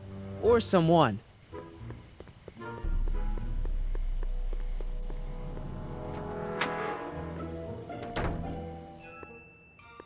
Hey, Doc. How's the room? It's a little cleaner than I would have imagined for a Depression-era flophouse. How are your investigations going? I saw him. Who? My grandpa, on his streetcar for just a second. Doc, we gotta find him. Why? Trixie thinks she's got something that could put Kid away, but Artie's the only one who can tell her for sure. I guess he's kind of her tutor or something. Ah, so that's the connection. When your grandfather disappeared from Hill Valley for 2 months, the bond between him and Miss Trotter was severed, eventually leading to a timeline in which Trixie lost the nerve to betray Tannen. Yeah? We've got to find your grandfather.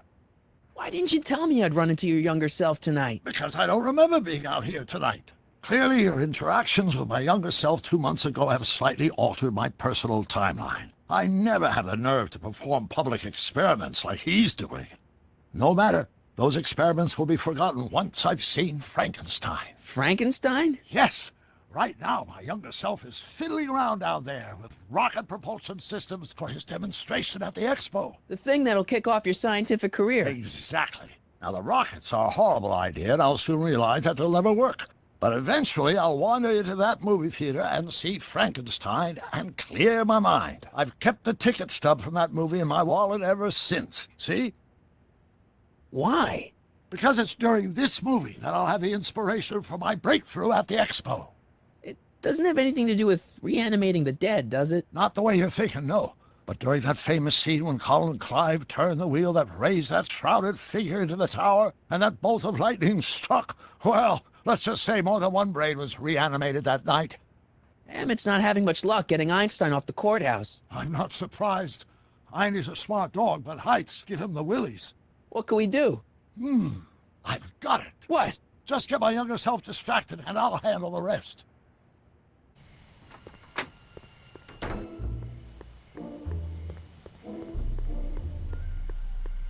Hey, Edna. Mr. Crockett, what can I do for you? What's going on with you and Emmett? The last time I saw you, you seemed to be kinda interested in him.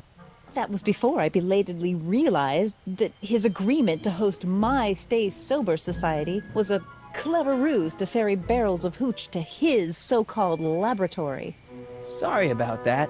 Now his very presence fills me with an irrepressible urge to pick at his philosophical and intellectual foundations with every tool in my vocabulary. So you're not dating? Dating? The mere thought of romantic involvement with that undisciplined techno-anarchist is preposterous. Good. What have you got against dogs, anyway? They're smelly, rude, completely unable to take care of themselves, and frankly, they're not very bright. If I had my druthers, dogs would be banned from public places. Harsh. It's a harsh world, Mr. Corleone. Hey, I got a hot lead for you. Oh? What is it? Young scientist strands dog on courthouse roof. What? Look over there. Oh, for goodness sake. Mr. Brown! Please, Miss Strickland, not now. Can't you see I've got a rather delicate situation on my hands at the moment? My trial run... Trial run? Public hazard, I call it. And I'm sure my editor will agree. This scientific enterprise of yours represents a clear and present danger to public safety. You know what represents a clear and present danger to public safety? Your singing voice. There's no need to get personal, Mr. Brown. Believe me, I have no intention of getting personal with you. I'm relieved to hear it.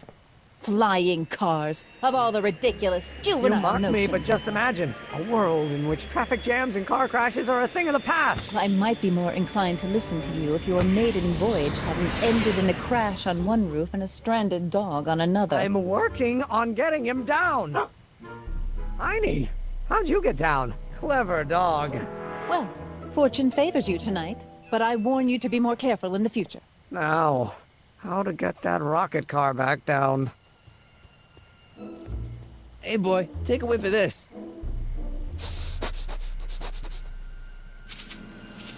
Gotta love that nose.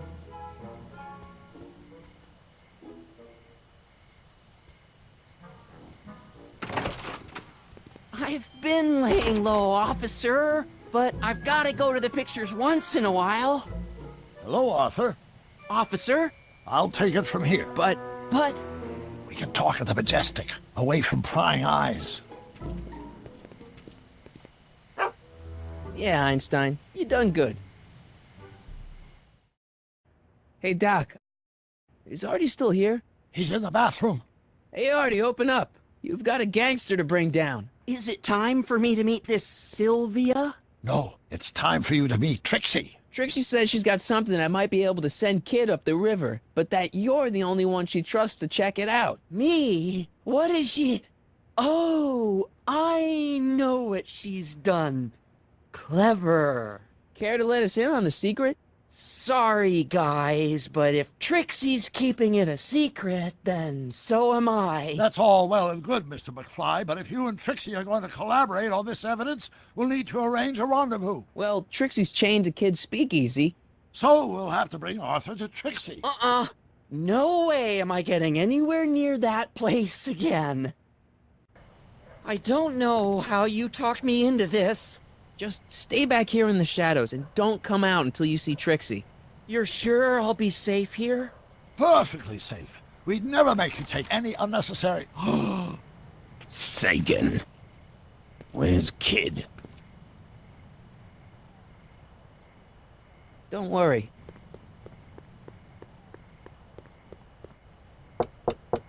Welcome back, sir. What's it gonna take to get Trixie to squeal on Kid? Trixie? Yeah? Guess who's waiting in the alley to talk with you? Audie? The one and only.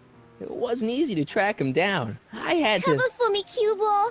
I'm taking a smoke break. Atta girl.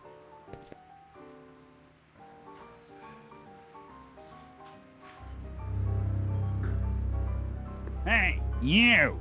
Huh? Yeah, jerk. I saw you making eyes at my Eunice.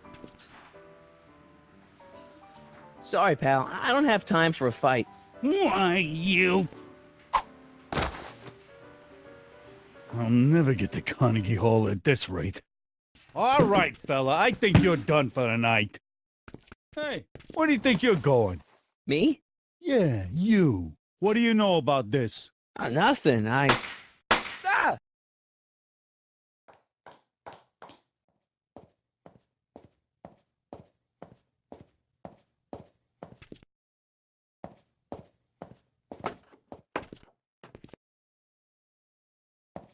Trixie? Break's over, cue ball. Whatever you say, babe. What was that? What happened in the alley with Arthur? I don't want to talk about it. What about your insurance policy? There ain't no insurance policy. After tonight, I'm tossing it in the furnace and burning it up. Come on, Trixie, can't you tell me what happened out there? No! Then at least give me the evidence you got on Kid. No, I made a deal with myself. As soon as tonight's set is over, the evidence goes up in smoke.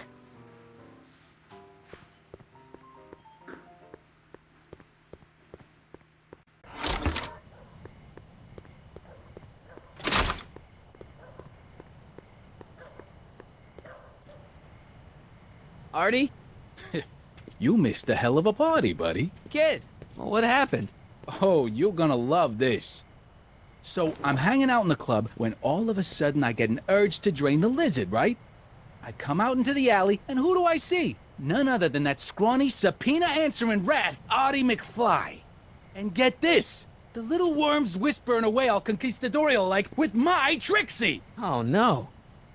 Naturally, I pull out Kid Jr. and prepare to put a couple bullets in McFly's head, which causes Artie's nose to start bleeding because he's a big wuss. And then... What? Trixie literally gets down on the knees and begs me to let him live. Huh? Seriously, down on her knees, crying and begging for McFly's life. So, what did you do? What could I do? I fired 2 shots in the air and told Artie to take a hike. Huh, that was merciful. Hey, I got plenty of mercy. Besides, now Trixie owes me big time. And Kid Tannen always collects on his debts. Always.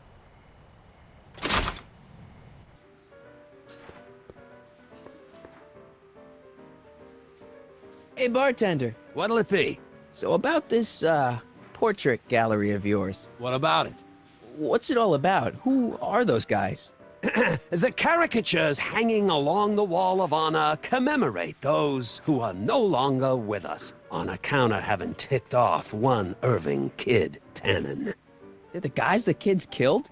Well, of course not. They're just a bunch of guys that kid didn't particularly like, and that at a later date turned up dead. It's what do you call it? A circumstantial coincidence. Yeah. You think you could draw a picture of this guy? Sure. Hey, that looks like that Artie McFly think. I never noticed that before. Hey, can you give him a hat like Artie wears? Voila! Nice job. Now, go tell them chumps at the New Yorker.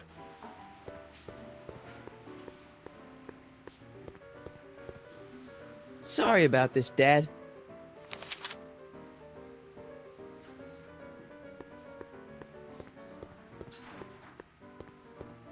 Trixie? I don't know how to tell you this, but I think you should check out the Wall of Fame. Why? What is it? Artie! I don't believe it!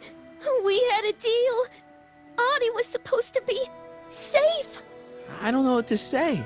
Well, I do. Felony tax evasion. What? Before he died, Artie was teaching me about all sorts of stuff. Literature, history, accounting. And I made a big discovery while I was copying all of Kid's books. This establishment ain't entirely on the up and up. Really? Oh, I knew about all the gangster stuff. That kind of thing you expect from tough guys like Kid. But when I found out he ain't been paying taxes on his speakeasy profits, well, cheating Uncle Sam is one step over the line. Once I turn this over to the police, they'll throw the book at him. This book! Hey, Papa!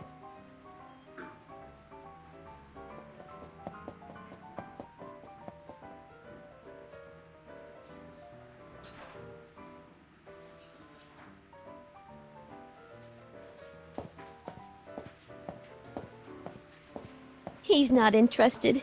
Figures. Half the police force is in Tannen's pocket. Give me a few minutes to work on him. I've got a hunch he'll come around.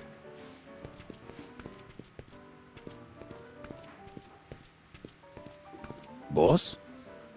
Do you mind? I'm trying to have a good time here. I think you'll want to see this. Are you crazy? Bringing a stick of dynamite into my club? That's just it, boss. It's all over the place. I think our speakeasy arsonist is getting ready to strike again.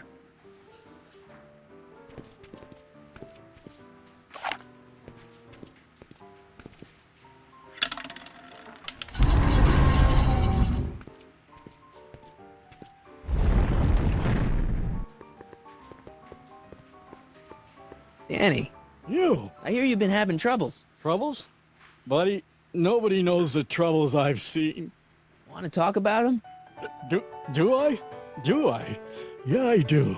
Listen, it all started when this car... Every morning, every evening, ain't we got fun? Not much money, oh, but honey, ain't we got fun? Whoopee! Yeah, now about those troubles. I don't want to wallow in misery. I came here to get happy. Hallelujah! In the winter, in the summer, don't we Shouldn't you be arresting Tannen? For what? Well, for running a speakeasy, for one thing. Well, I like this speakeasy. So there. Besides, if I arrested him, I'd have to arrest you and me and everyone else in here. And that's just way too much work for one little cop like me. See you later, Danny. I'll be here.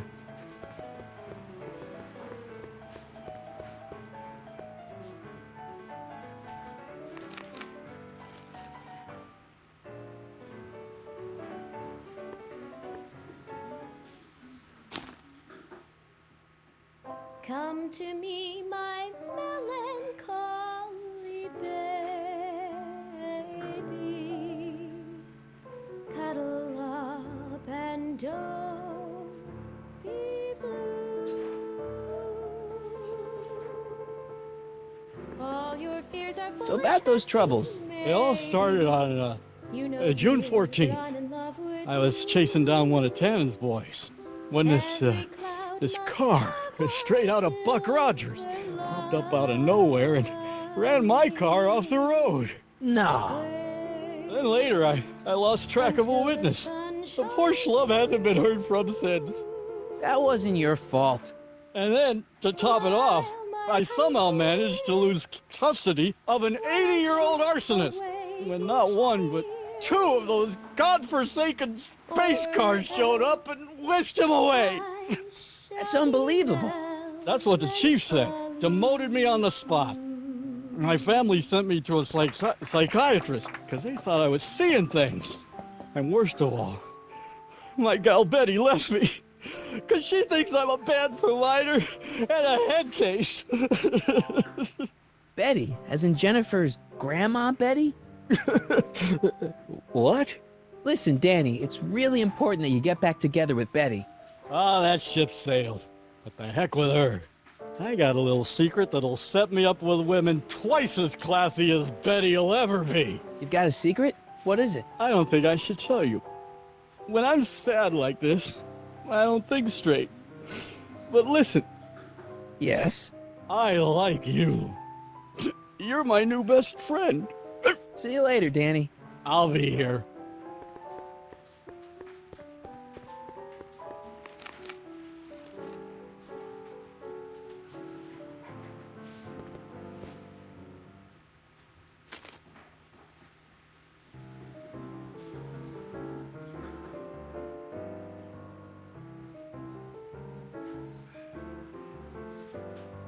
Whisper in my ear, so no one can hear.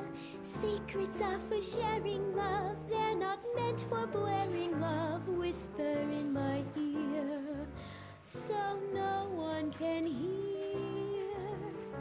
Shh. Whisper in my ear, let me read you. So about that secret. Oh yeah, my secret. Well, you're my pal, so I can tell you, but don't let it get out. I've been working for Tannen for over a month now. What? It's true. All I gotta do is look the other way while evidence is getting destroyed or a truck full of gin is coming across the county line, and Tannen makes sure an extra bunch of bills makes their way into my pay envelope. Great deal, huh? No, not a great deal. What's the problem? People need to drink, right? As long as no one's getting hurt, why shouldn't Daniel J. Parker make a few bucks on the action? What about Artie McFly? Hasn't he been missing for 2 months? That's true, and all signs point to a Tannen job. Oh God, I've made a horrible mistake. I thought if I could get my hands on some money, that Betty'd take me back. But when she finds out what I'd done, she'll never even talk to me again. What have I done? Come on, Danny, pull yourself together. It's not so bad. Not so bad. I'm a corrupt cop who's lost his only chance at true love. How's that not so bad? Hang in there, Danny. Oh, God.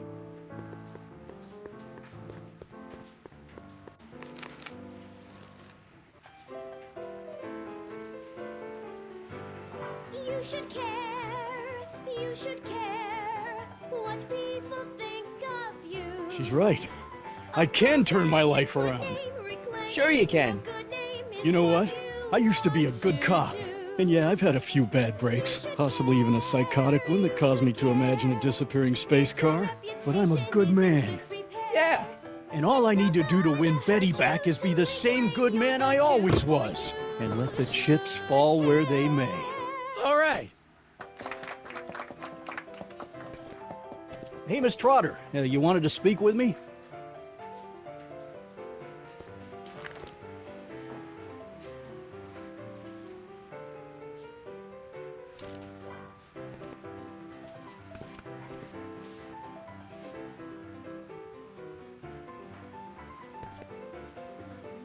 What happened to my louse of an ex-boyfriend? I don't know. Rats. I told the chief we need a team of bloodhounds like they got over in Placerville. Yeah, but in the meantime... All right, everyone, party's over. Everyone out of the speakeasy. Speakeasy? You're mistaken, officer. This is an ice cream parlor. Nice try, you. Out!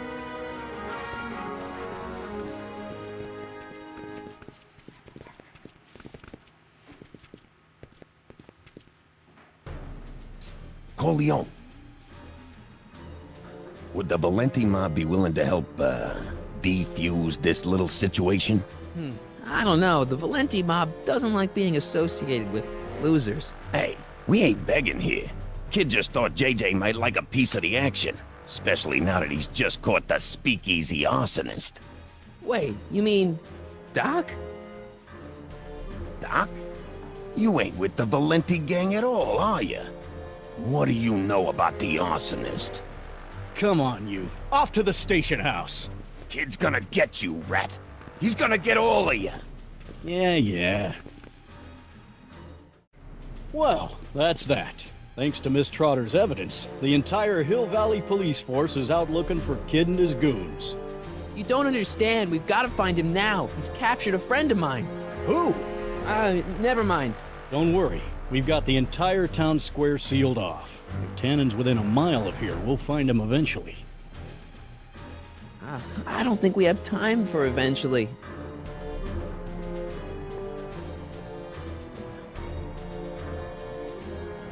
Irving, Kid, Tannen. Guess he dropped this on his way out. It's empty. Figures. Hey, Einie, get your nose over here. All right. I really don't think Tannen and Doc are with Herbert Hoover, Einie. Okay, I'll check it out.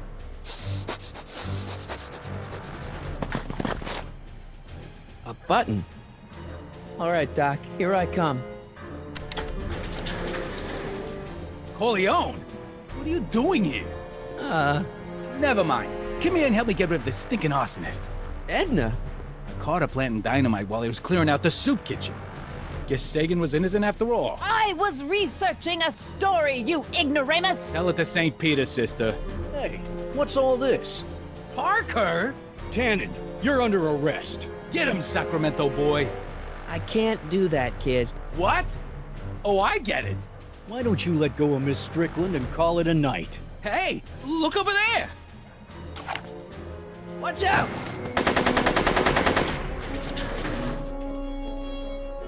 Give it up, Tannen. The alley's blocked off and so are the roads out of town. It's over. Over? Nothing is over until Kid Tannen says it's over. Take it easy on yourself, Tannen.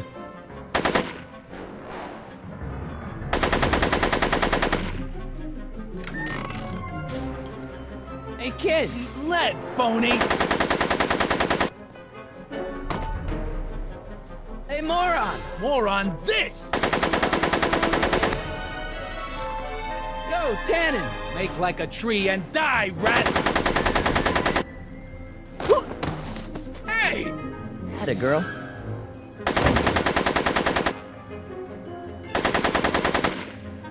Go, Tannen! Make like a tree and die, rat!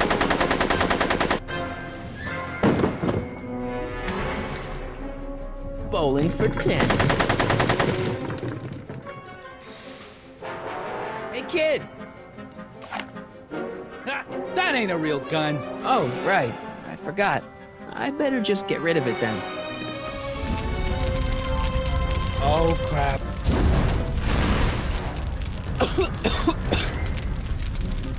Hey, he's getting away! Oh no.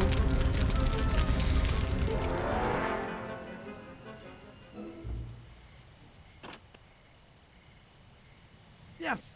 No. There. Good as new. Oh, look, Tannen? the judge's son. All right, Parker. I want a getaway car and a clear road to Nevada, or the brown kid gets it. Doc! Marty? Doc? Yes, it's me. I'm talking to you through the radio apparatus my younger self has installed in the rocket car. What's going on up there? It's not good, Doc. Trixie and Parker did their part, but now Kid's holding you hostage. Great Scott! No kidding. Try to get Kid in the car. Once he's inside, give me a signal, and I'll do the rest. How am I... You! Emmett! You're the cause of all of this, ain't you?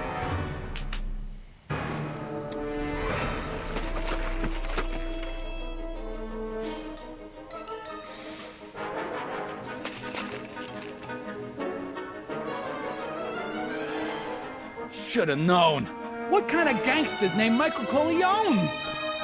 Hey! Doc, hit it!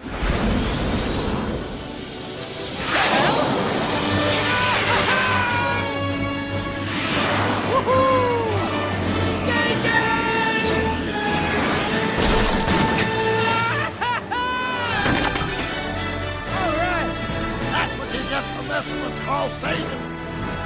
Irving Tannen, I'm placing you under arrest for kidnapping, attempted murder, tax evasion, and smelling like a piece of crap. Tax evasion? Haven't you heard? The feds are practically drooling over Trixie's books. Trixie? That's what you get for killing Artie, you bastard! What? I didn't... Trixie? Artie?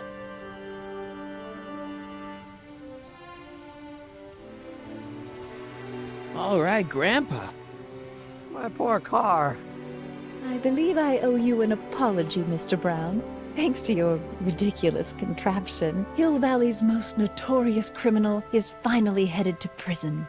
No apologies necessary, Miss Strickland. My rocket car may have accidentally saved the day, but only because it's a completely out-of-control failure. I need a new idea. If you're willing to listen, I might have a few suggestions. But first, I think we should take in a movie. I'm all yours, Mr. Brown. I think you'll like it. It's all about a brilliant scientist with an overabundance of hubris. Whew. Come on, Einie. Let's go find Doc.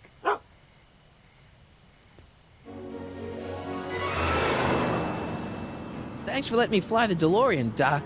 This thing's a blast. Are you absolutely sure that everything's back to normal? Totally. Kid's going to jail, Emmett's going to see Frankenstein, and there's no such thing as a Tannen crime family in 1986. And we remembered Einstein this time, too. Hill Valley crime rate at all-time low. Well, except for Grandpa necking with Trixie, I think we're ready to go back to 1986. Do you feel yourself fading out of existence? No. Then as long as your father's still born in 7 years, I say, let your grandfather sow his oats. Sowing oats? Is that what's going on with you and Edna? What are you talking about? Emmett and Edna. They're gonna go see Frankenstein together. That's odd.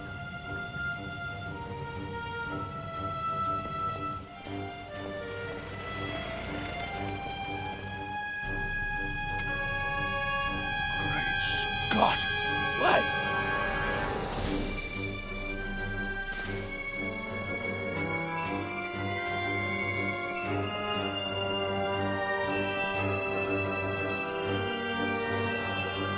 We've got to get back in. Oh, this could be disastrous. Doc!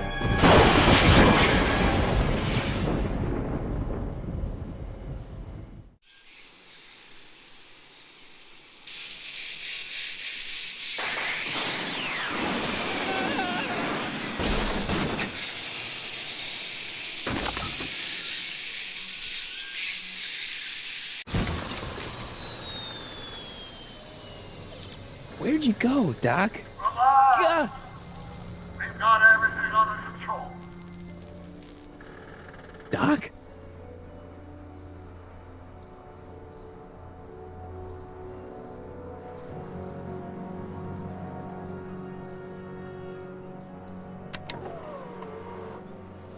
This is the dumbest design ever.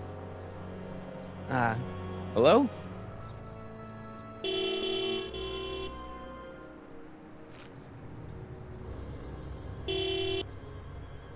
What the hell? Hey, could you give me a... Jennifer?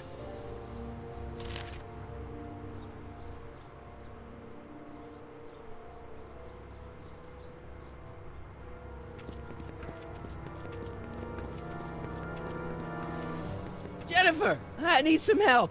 Martin? It is you. Is that a DeLorean? Well, yeah, it's a DeLorean. What else would it be? How the hell did it get into the billboard like that? Never mind that. Just give me a hand, okay? So who are you supposed to be? Luke or Bo? This isn't funny, Jennifer. You got any rope you can toss me? All I have is this rusty wrench thing I found in the dirt. A tire iron. I think that'll do. Toss it here.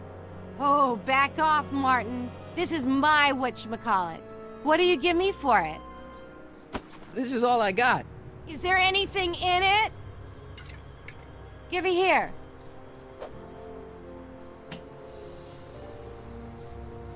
Ugh, it smells like armpits and booze.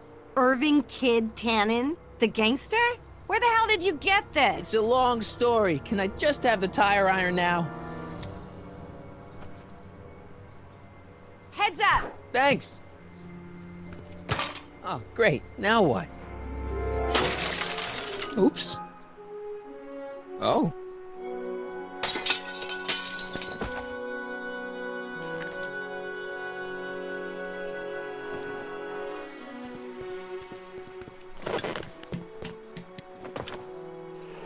Well, your dorkness, my debt to society is paid. As for you, good luck with your car. Way to stick it to Big Brother. Just don't expect your sudden cry for attention to change anything between us, dig? Doesn't change what? Look, Jennifer, I think there are some things we need to talk about. Hey, maybe you can give me a lift into town. Oh, sure, Martin. Climb on in. Hey, Jennifer, wait! I told you, we're through, McFly. I'll never date such a square again. My own girlfriend thinks I'm a square? Jesus, could this get any worse? Whoa, whoa, whoa!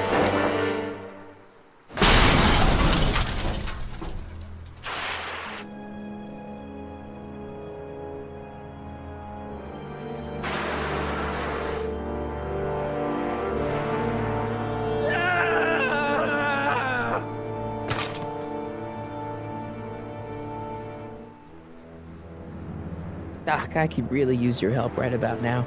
Relax! We've got everything under control.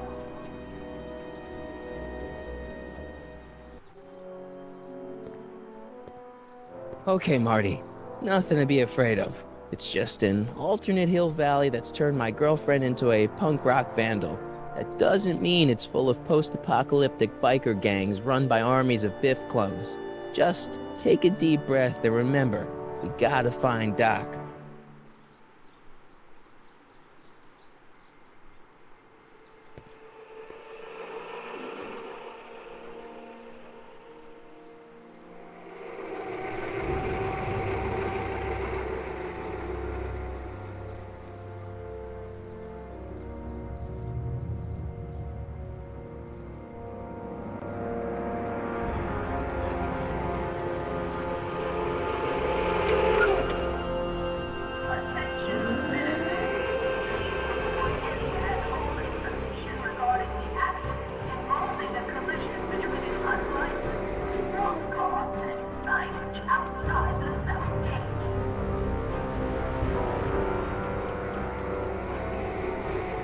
It's so clean. Good morning, citizen. Good morning to you too, citizen.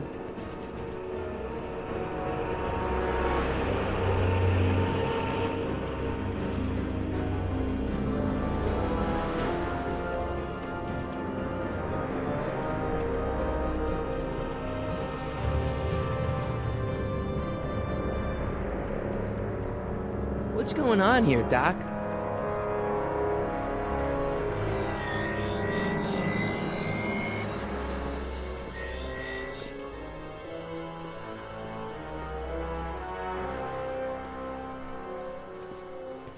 Jeez, my Hill Valley never looked this good.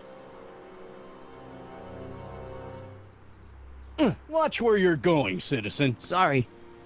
Mr. Parker. That's Officer Parker to you, Martin. Now what's with the outfit? It's Thursday. Yeah? Polo shirt Thursday. You're out of uniform. That's a violation of Civic Ordinance 9EEE. And you're not wearing an ID, in direct violation of Ordinance WB 714. What are you up to, citizen? Polo shirt. Are you on the pot, citizen? Put your arms up, spread your legs. Hey, what are you doing? Quiet. Hold still. Nothing. What's your deal today, McFly? Hey, what's with the pat down? What do you think, I'm packing heat? Heat, contraband. Contraband? You know. Booze, smokes, bubblegum, dogs, circus Bubblegum peanuts. is illegal? Come on, McFly. You're smart enough to know that ignorance of the Civic Ordinance 2XM isn't an excuse. Can you tell me where I can find Doc, Citizen Brown? Are you sure you're an honor student? Where do you think he is at this time of day? At work? That's right, working at the courthouse.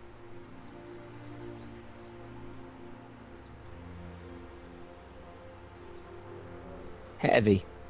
I've got to finish my beat. Are you gonna make trouble for me today? No. No what? No, sir. That's right, citizen.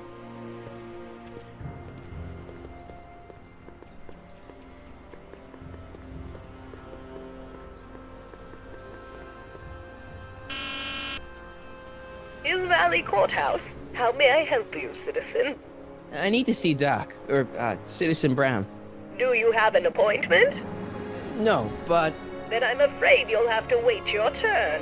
Citizen Brown's a very busy man. That voice sounds familiar.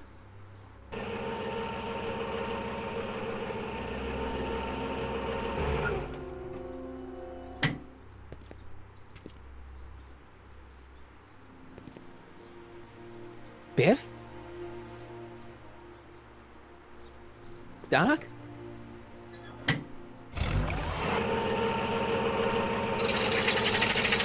Doc, wait! I need to talk to you.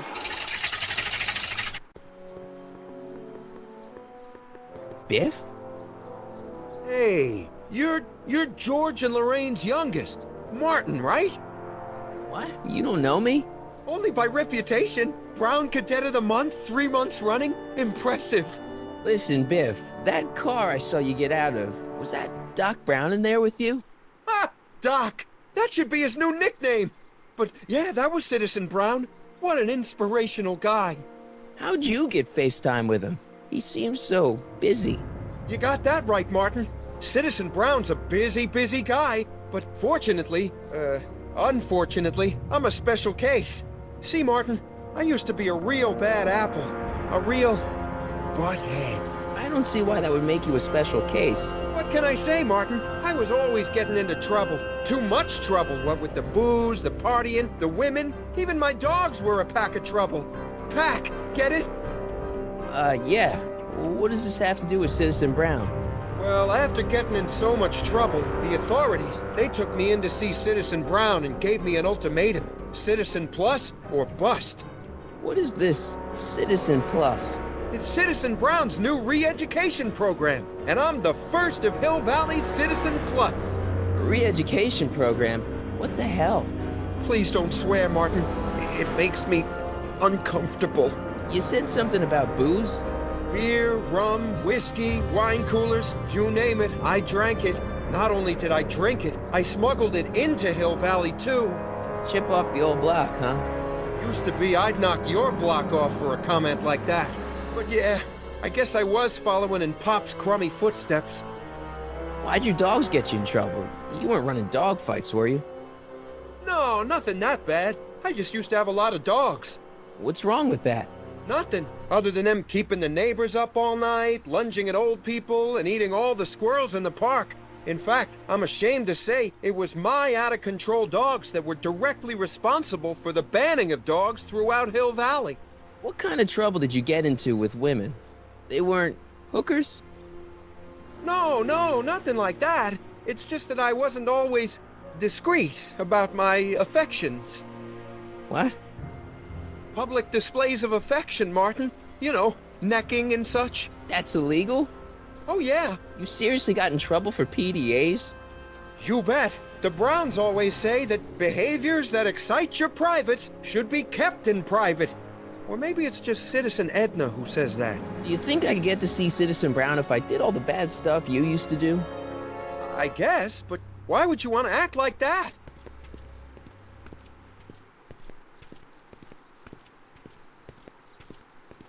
What's Jen up to now?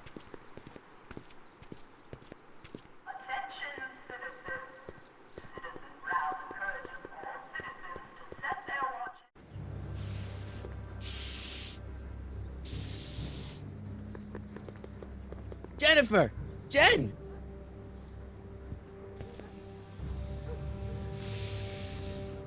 problem? What's the deal, Jennifer? You left me stranded outside the city gates. Yeah, that was pretty rotten, wasn't it? I'm such a horrible role model. Better get away before I corrupt you. Look, I don't know what you got against me in this time, lately, but I'm here to make things right. I've missed you, you know? Take a look at me, Martin. Do I look like the kind of girl that would hang around the president of the Junior Brown Brigade? I don't know what the hell you're talking about, but I gotta admit, I kinda like you like this. Oh, barf? This ban on public displays of affection bites. Hey, you're talking about my most favoriteest legal infraction of all. This law against public kissing is a load of bull, right? Yeah, this town is full of it. What are you gonna do?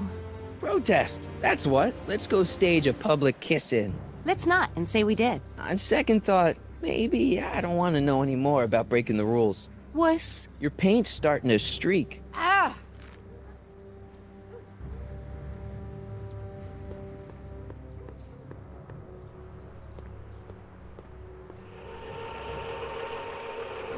Look out, son!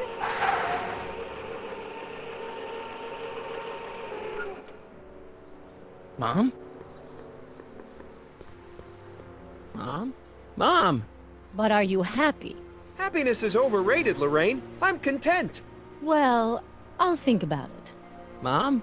Hi there, Martin. I saw you as I was driving in. Did you hear me honking? Mom, that can't be you.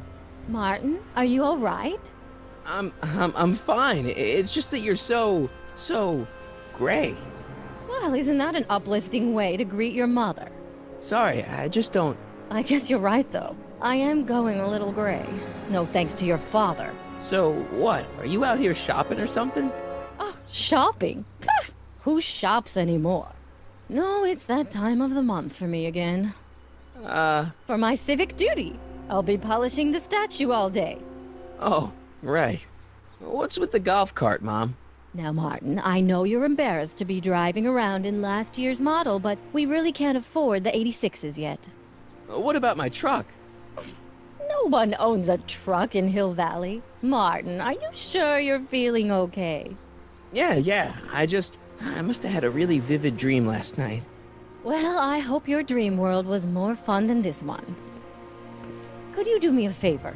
I forgot to give your father my timesheet for last week, and now Mr. Nosy is convinced that I'm hiding something from him. Timesheet? Aren't they annoying? But Citizen Brown always says, a scheduled life is a happy life. Anywho, could you be a dear and drop it off at the house? Here, take the car. Actually, I know, dear. Love you too. I'd give you a kiss, but you know what that gets ya. Don't forget to pick me up this evening. Yeah, sure.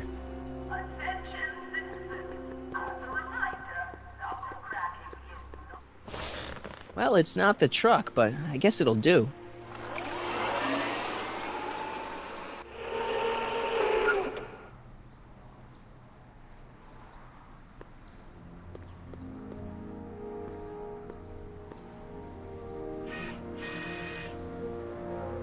I don't know, John.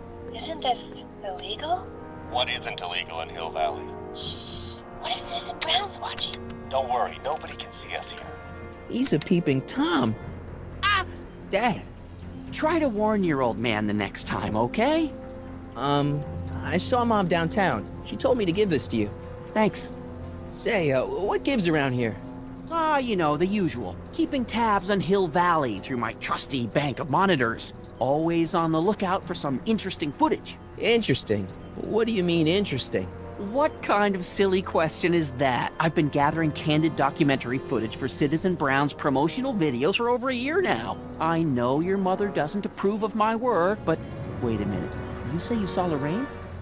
11 to 12 hair salon, 12 to 12:20 lunch at soup mo counter, cream of asparagus with crackers. What was that? You know your mother's problems. If she slips up again, it could mean demerits for the whole family. There she is, polishing the statue in the park. Just like the schedule dictates. Oh, then everything's fine. Good. Unless... How was she when you spoke to her? Lucid? Sober? Whoa, Dad, what are you telling me? Are you saying Mom's a drunk? Shh, I don't know for sure that your mother is relapsed into her old ways, but she's been acting very odd lately, almost as if she didn't like my constant supervision. Confidentially, I suspect she's got a flask hidden somewhere, probably very near the spot where she's working right now. Do me a favor, son, will you? See if you can worm the truth out of her. She won't confide in me, but she may be less guarded with you. Double rations this week if you help your old man out. What do you say? That's a good boy. Okay, Dad, we need to talk. What were you hiding when I came in just now? Hiding? I don't know what you're talking about, son. Come on, I saw it. It was a videotape, right? I might as well tell you. After all, you'll be 18 soon. Tell me what? Hill Valley under Citizen Brown is not quite the contented town you were led to believe it was. You're kidding. This isn't a criticism of the great man himself, of course, or his sainted wife, Edna. No one's worked harder than they to apply the most advanced social planning techniques to our municipality. But... What? Confidentially, not everybody appreciates it. A great many citizens, perhaps even the majority, actively resent the Brown administration. They don't say so publicly, of course. But in private, well, just listen. I tell you, Bert, this regime is a joke. They're all laughing at us over in Fairfax. A toast to Citizen Brown. May his beloved courthouse be struck by lightning. Shh, Agnes, you're awful. Are you coming to the town square, Lester? Citizen Brown's about to give another speech. Citizen Brown can kiss my hairy... Well, you get the idea. Sounds like people can't stand what the Browns have done to Hill Valley. Not everyone. Only around 50%, maybe 60%. Does Citizen Brown know? He should. Whenever I send copies of my raw footage to the Public Relations Department over at the courthouse, I get a memo telling me how much Citizen Brown thanks me for my service. But how could he see those videos and not do anything about it? Maybe you should take your tapes directly to Brown. Oh, I don't know about that. I mean, sure, he might appreciate my bringing these problems to his attention and reward me for my public service, but then again, they say it's never wise to be the bearer of bad news. Why don't you give me those videotapes? I'll take them to Citizen Brown. Thanks for offering, son, but I don't want to get you involved. Citizen Brown won't like what he sees on them, and I wouldn't want you to get the brunt of his displeasure, not to mention the displeasure of all the folks on the tapes.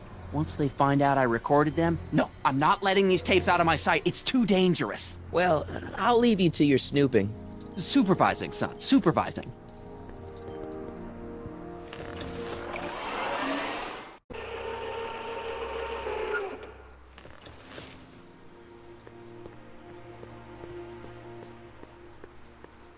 Mom? Mom, are you drinking again? Don't be silly, dear. Booze is illegal, you know. Yeah, Mom. It's just that Dad mentioned... Your father. Why, I just can't get away from his prying eyes. Always spying, always watching. You mind your own business, George. Now, Lorraine, this is for your own good. I know you're keeping a secret from me. It's mine to keep. Dad! Mom! Knock it off, you two! Now, you listen here, young man. This is an adult matter between your mother and me. Dad, I know, but your way isn't working. You gotta give her some space here. Huh? Where'd she go?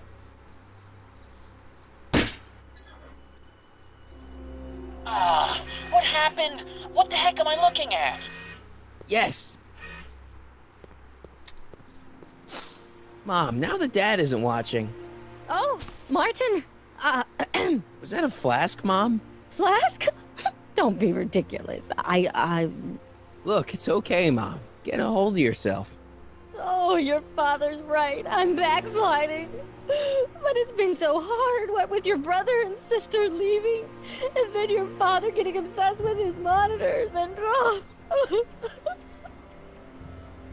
Let me take care of the flask. Dad doesn't have to know anything about it.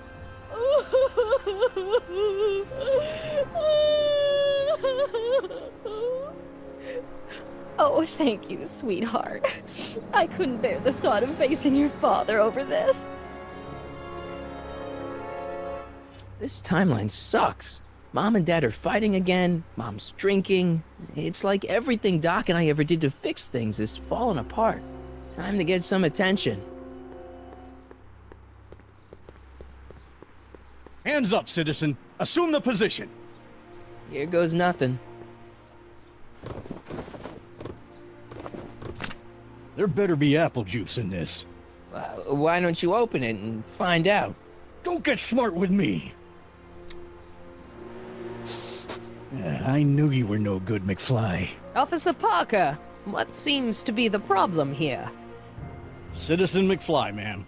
Came strolling up with a 181B violation in his pocket. Ugh! You, young citizen, where did you get that booze? Nowhere? Is he being smart with me? Yeah, he played that attitude on me as well. Could we just fast forward the lecture and just get this over with already? No! Officer, demerit him severely. And as for the alcohol, drop it into the recycling bin. With pleasure, ma'am.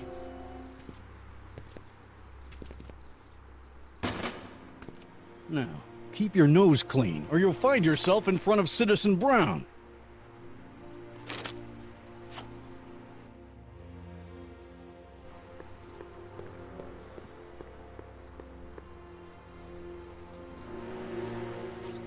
Okay. Welcome to Soupmo, where soup is just... Oh, it's you. This better be important, McFly. Leech, was that Jennifer? Well, A, it's none of your business, and B, seeing as she ain't your chick no more, yeah. Okay, now this timeline is really pissing me off. Where are the free samples? Here, I keep them behind the counter. Oh, God. If you puke, you're cleaning it up, wuss. I can't finish this. Not my problem. Hey! There's that mangy. Go get him, McFly!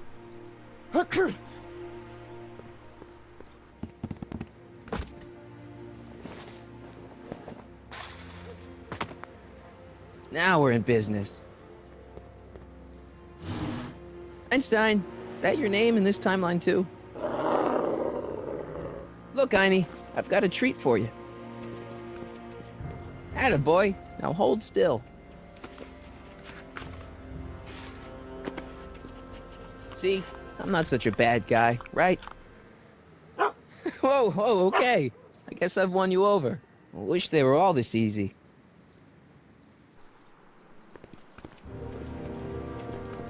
Huh? What is it, boy?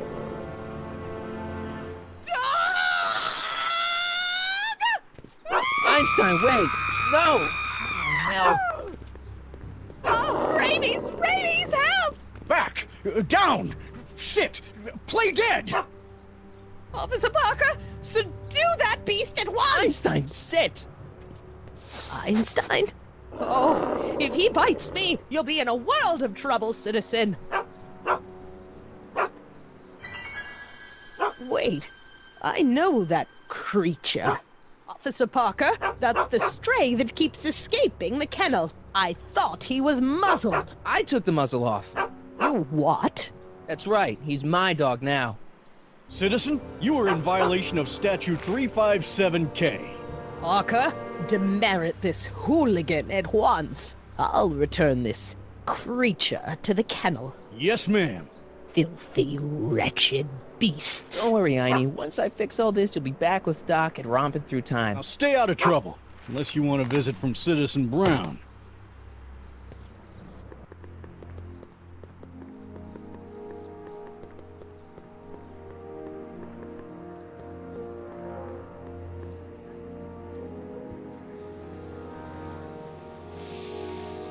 What is it now? You and Leech, Jennifer?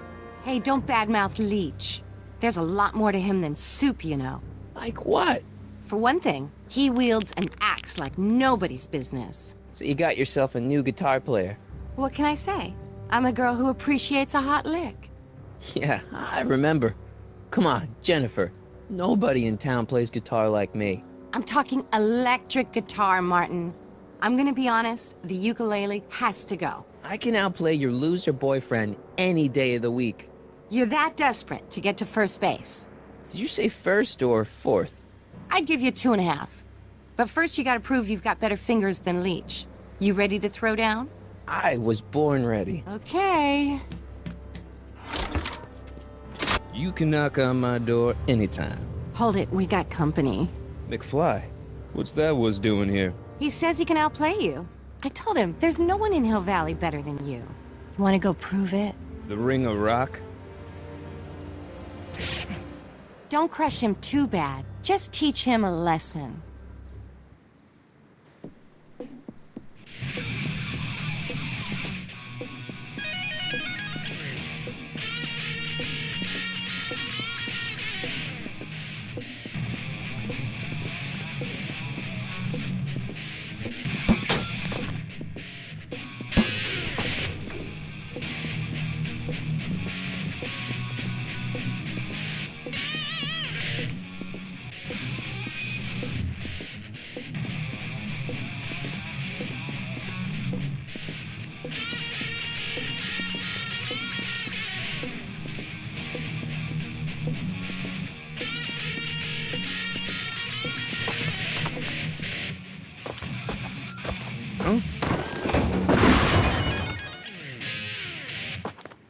Martin McFly, that was totally awesome.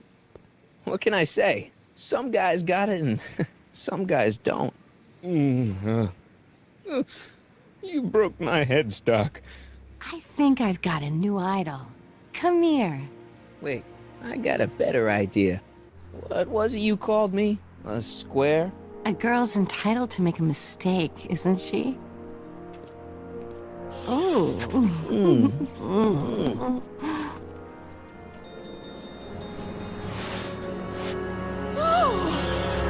Hooliganism! Delinquency! Officer Parker! I just caught these two degenerates violating statute number... Jennifer! Daddy! 476D! Open mouths? And tongues. You've gone too far, Jennifer. What's the big deal? It's only hormones. Stop! We don't use words like that in this town. I'll deal with you later, young lady. We're gonna have to have a long talk about the Citizen Plus program. What? Oh, come on. Officer, give Mr. McFly a 476D's worth of demerits. I'll tend to your wayward Yes, daughter. ma'am. And this is for getting my daughter in trouble with Citizen Edna. Now keep out of trouble, or Citizen Brown will come down on you like a brick wall. McFly!